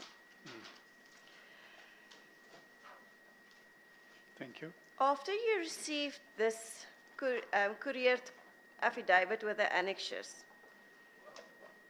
did you, let me first ask you this, when you have a complaint, do you give a reference number to a complaint? When we write an acknowledgement letter, we give, the letter would include the reference number of the complaint. So there is a reference number attached to a complaint. Yes.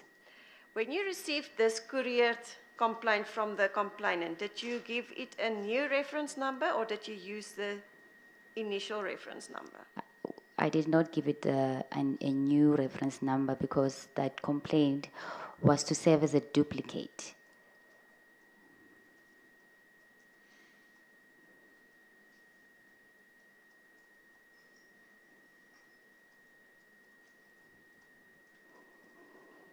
So just to be sure we are all on the same page, how many complaints did the complainant lodge against the respondent bearing reference numbers? So how many reference numbers are there? It's only one reference number because it was against the same judge with the same set of allegations, if I may put it so, like that.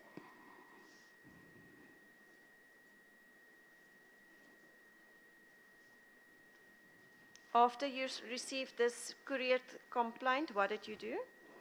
I informed the Chief Justice that I had received the complaint from Ms. Mengo, and then the Chief Justice asked me to bring the file to him the following week. I then made a copy of the complaint in case we, so that we don't have another misplacement of the complaint.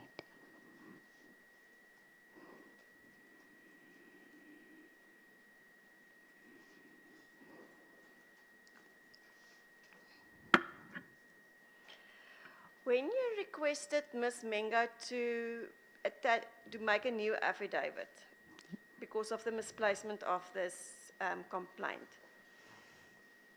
did you provide her with a copy of the complaint that you made initially? We didn't have that discussion. I didn't. So you did not provide her with a copy? No. Why didn't you ask her if she needed one?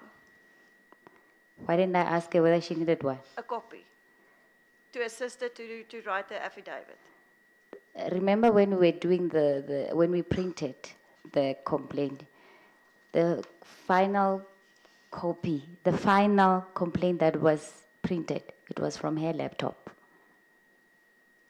So she had the complaint, even though it was not commissioned.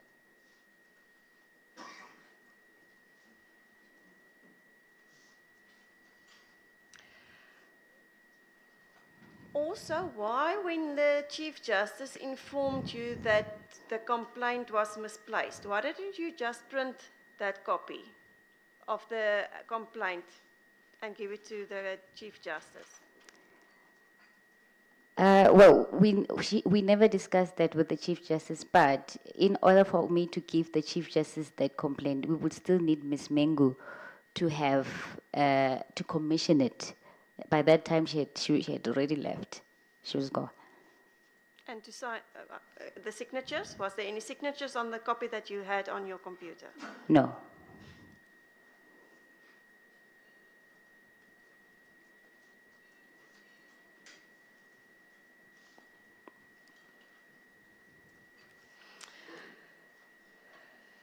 So you made a copy then of this complaint, and then you later on gave it to the Chief Justice to deal with it, is that correct? Yes, I later gave it to the Chief Justice, and he said he will read it and revert back to me. Now, during the proceedings, we were informed by the Secretariat, Ms. Mbali, that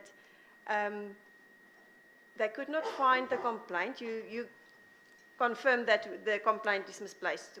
It couldn't be found. Is that correct? The first one?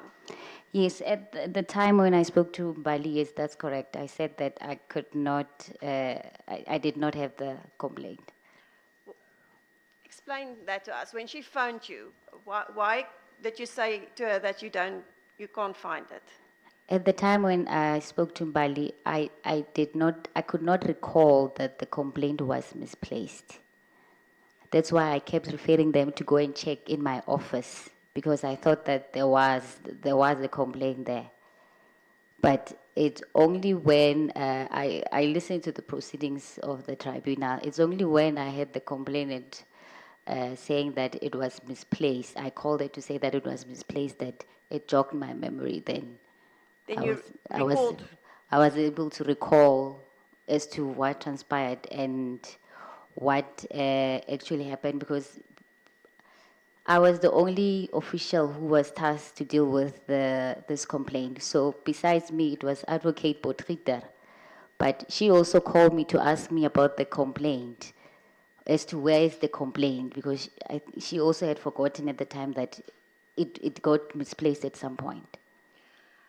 And then I just want to hear your comment on the following. It was conveyed to the parties that the Chief Justice was not satisfied with the complaint, and that's why a new complaint had to be made. Can you just clarify that also for us? Yeah, that is incorrect. That's not how it happened. Like I said, I just said that at the time when I spoke to Mbali, I did not recall as to what has transpired. Chief Justice never said that there was a mistake with the complaint. The complaint got misplaced, and when it got misplaced, the Chief Justice said that I must also request Ms. Mengu, after he had said that he must do the new complaint, he just asked that he must cross-reference the complaint and the screenshots. So that's the only changes that had to be made, and that it should be in affidavit form, whereas the first one was on? And the JCC complaint form. On the JCC complaint form. That's correct. Now, in volume 1, you will have volume 1 there in front of you. That's the initial complaint, or that's the complaint that we are dealing with here now. That is the affidavit one. If you can open on page 1. Yes. It starts with the index to the bundle. Yes. And then when you turn around on page 2, that's where the affidavit starts. Just a second.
you spoke of your memory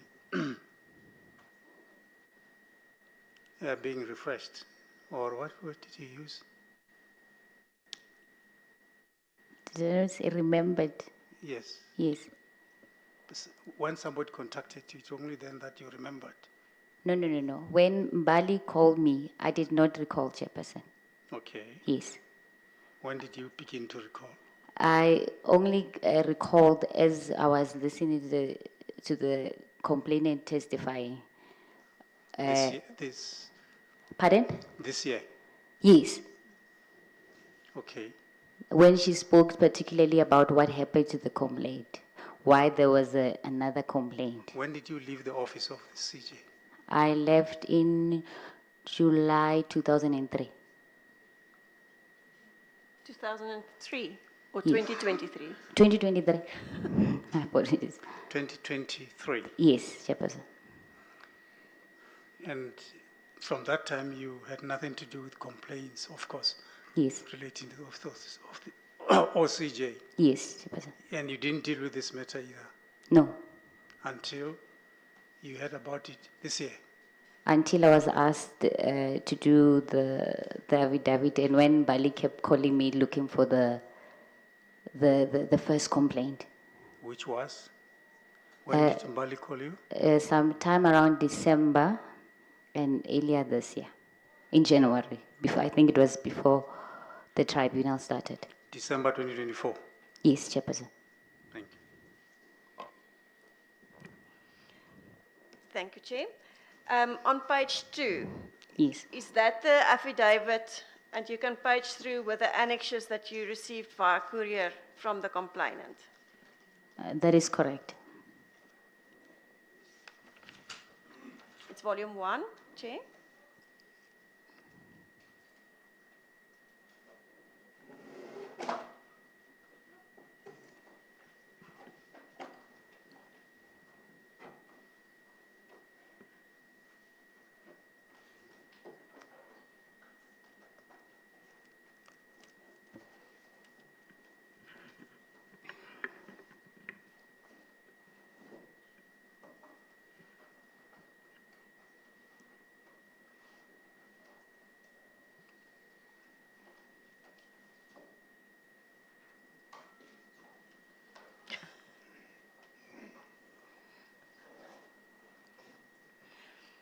So this is the complaint that you received via courier from the complainant. That is correct.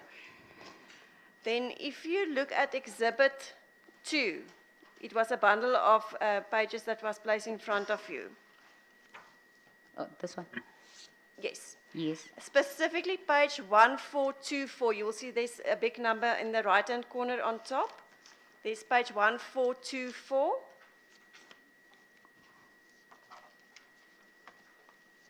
Yes. Chair, it's Exhibit 2. If you page on, you will see that there's numbers on the right-hand corner on top.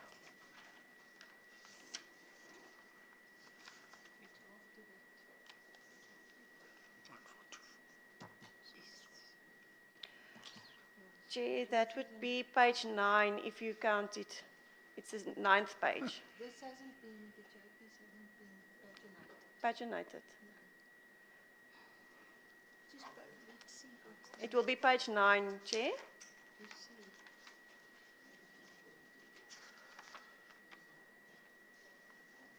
I'll use yours. Yes, that's the page where you are currently, Chair.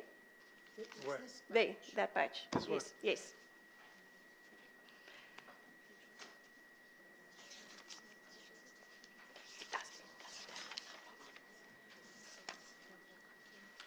This is page 9 of this document.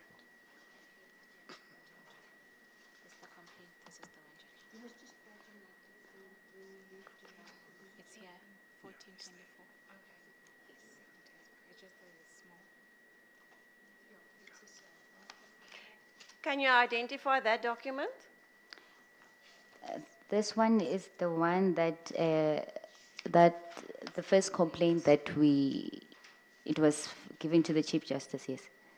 On the JSC complaint JCC complaint form. Yes, that's correct.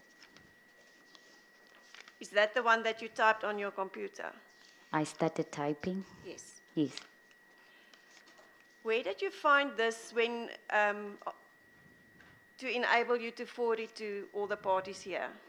Okay, when I left the JSC, there was a folder that I created. I named it the JSC folder. So everything that I had worked on when I was handing over to Mbali was there. But because of the confidentiality at the time, I had put it on my personal folder, the complaint. The unsigned one, yes. Where? In my personal folder that I had created in my laptop. In your laptop? Yes. So did you find it there again? Yes, on my personal folder. And that enabled you to forward it to all the parties? Yes.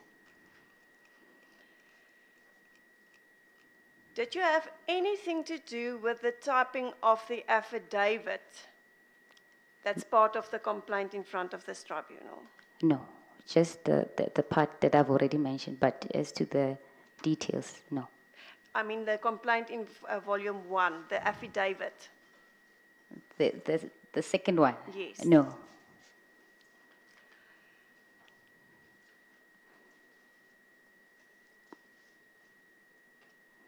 After you gave it to the Chief Justice, did you send another acknowledgement of receipt to the complainant or not? No.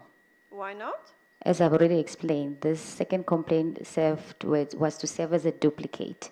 So there was no need for me to send her a new reference number. But how would you know that you did receive it? Pardon? How would you know that you did in fact receive it? Because it was sent via courier, she did not personally bring it to you. No, I called her to confirm that I did receive the complaint.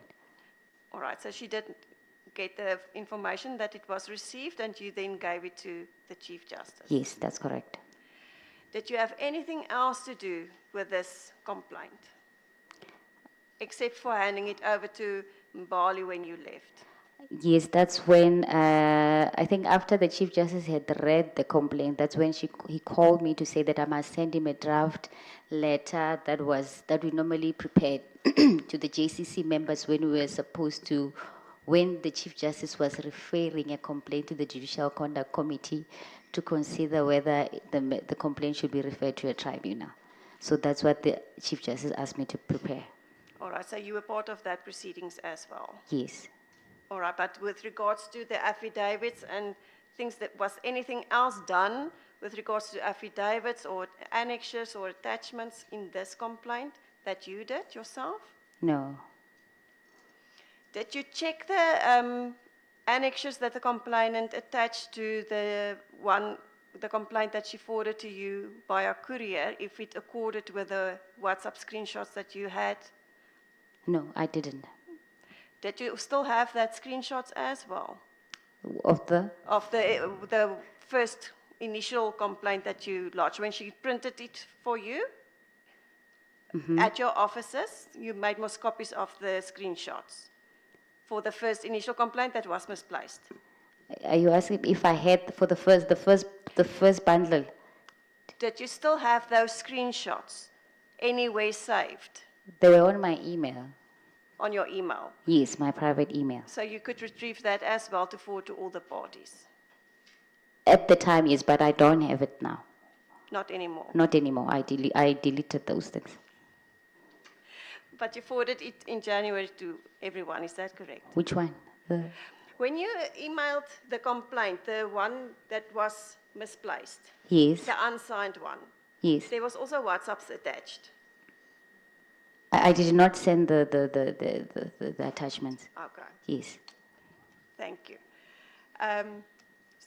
But further, you don't have any idea what happened in this matter with regards to the complaints? I know I was there when the Judicial Conduct Committee said to consider whether the complaint should be referred to a tribunal. I was there. Yes. Yes. And when did you leave in this proceedings? Up until what stage were you part of this? I think after when the ruling came, I was still there at the JSC. I left after that. The ruling that it must be referred to the tribunal? Yes. and then you left. Yes. And it was handed over. Yes, to Mbari. You indicated that you did not know the complainant before you saw her that day on the 7th of December. That is correct. Did you have any problems with her at any stage? Did I have Any personal problems with the complainant at any stage? personal? Yes. Did you have any conflict with the complainant? No. We didn't have any conflict with her. And with the respondent? No, not at all. Do you have any interest in the outcome of this matter? No. Thank you, Chair.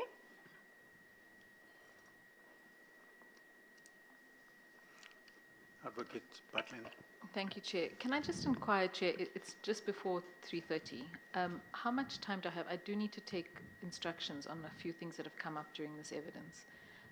I don't necessarily need very long, but I just needed a sense of how long you were able to run for today. Otherwise, I'm happy to start. It won't take me very long, so I'm happy to start in the morning, but I do need to just take instructions. Yes, the arrangement was that we would stop at 3:30. We started 9:30 for the reason that by 3:30 we would have covered the normal 5 hours prescribed for proceedings. Because if you run court proceedings beyond 5 hours, you exhaust witnesses and everybody. So let me find out from members of the panel. Yes, if I can then make a request that I start at 9:30 tomorrow morning, that would be very helpful. Chair. That's what you prefer. Okay, Chair. Chair, can I just remind the tribunal that this may disrupt the arrangement that I think is about people from the Eastern Cape tomorrow? So at least I'm just putting it in because then I need to cross-examine this witness. And what I was going to finish this witness today in light of the arrangements which are costly for tomorrow. So this disrupts that change for tomorrow because I'm not going to be limited in cross-examining. If it assists, yeah, we can certainly stand the witness down and come back to her because she's based here. But if it assists, I'm not planning on being very long, but I do have to take instructions, and I don't think I should be stopped from doing that. Chair, maybe I must just also place on record the witnesses will not be here before tea time. Their flights are only in the morning, so we can only deal with them after tea. They might be here at 11, depending on traffic from the airport. So we can start with this witness in the morning, so that we don't waste time also.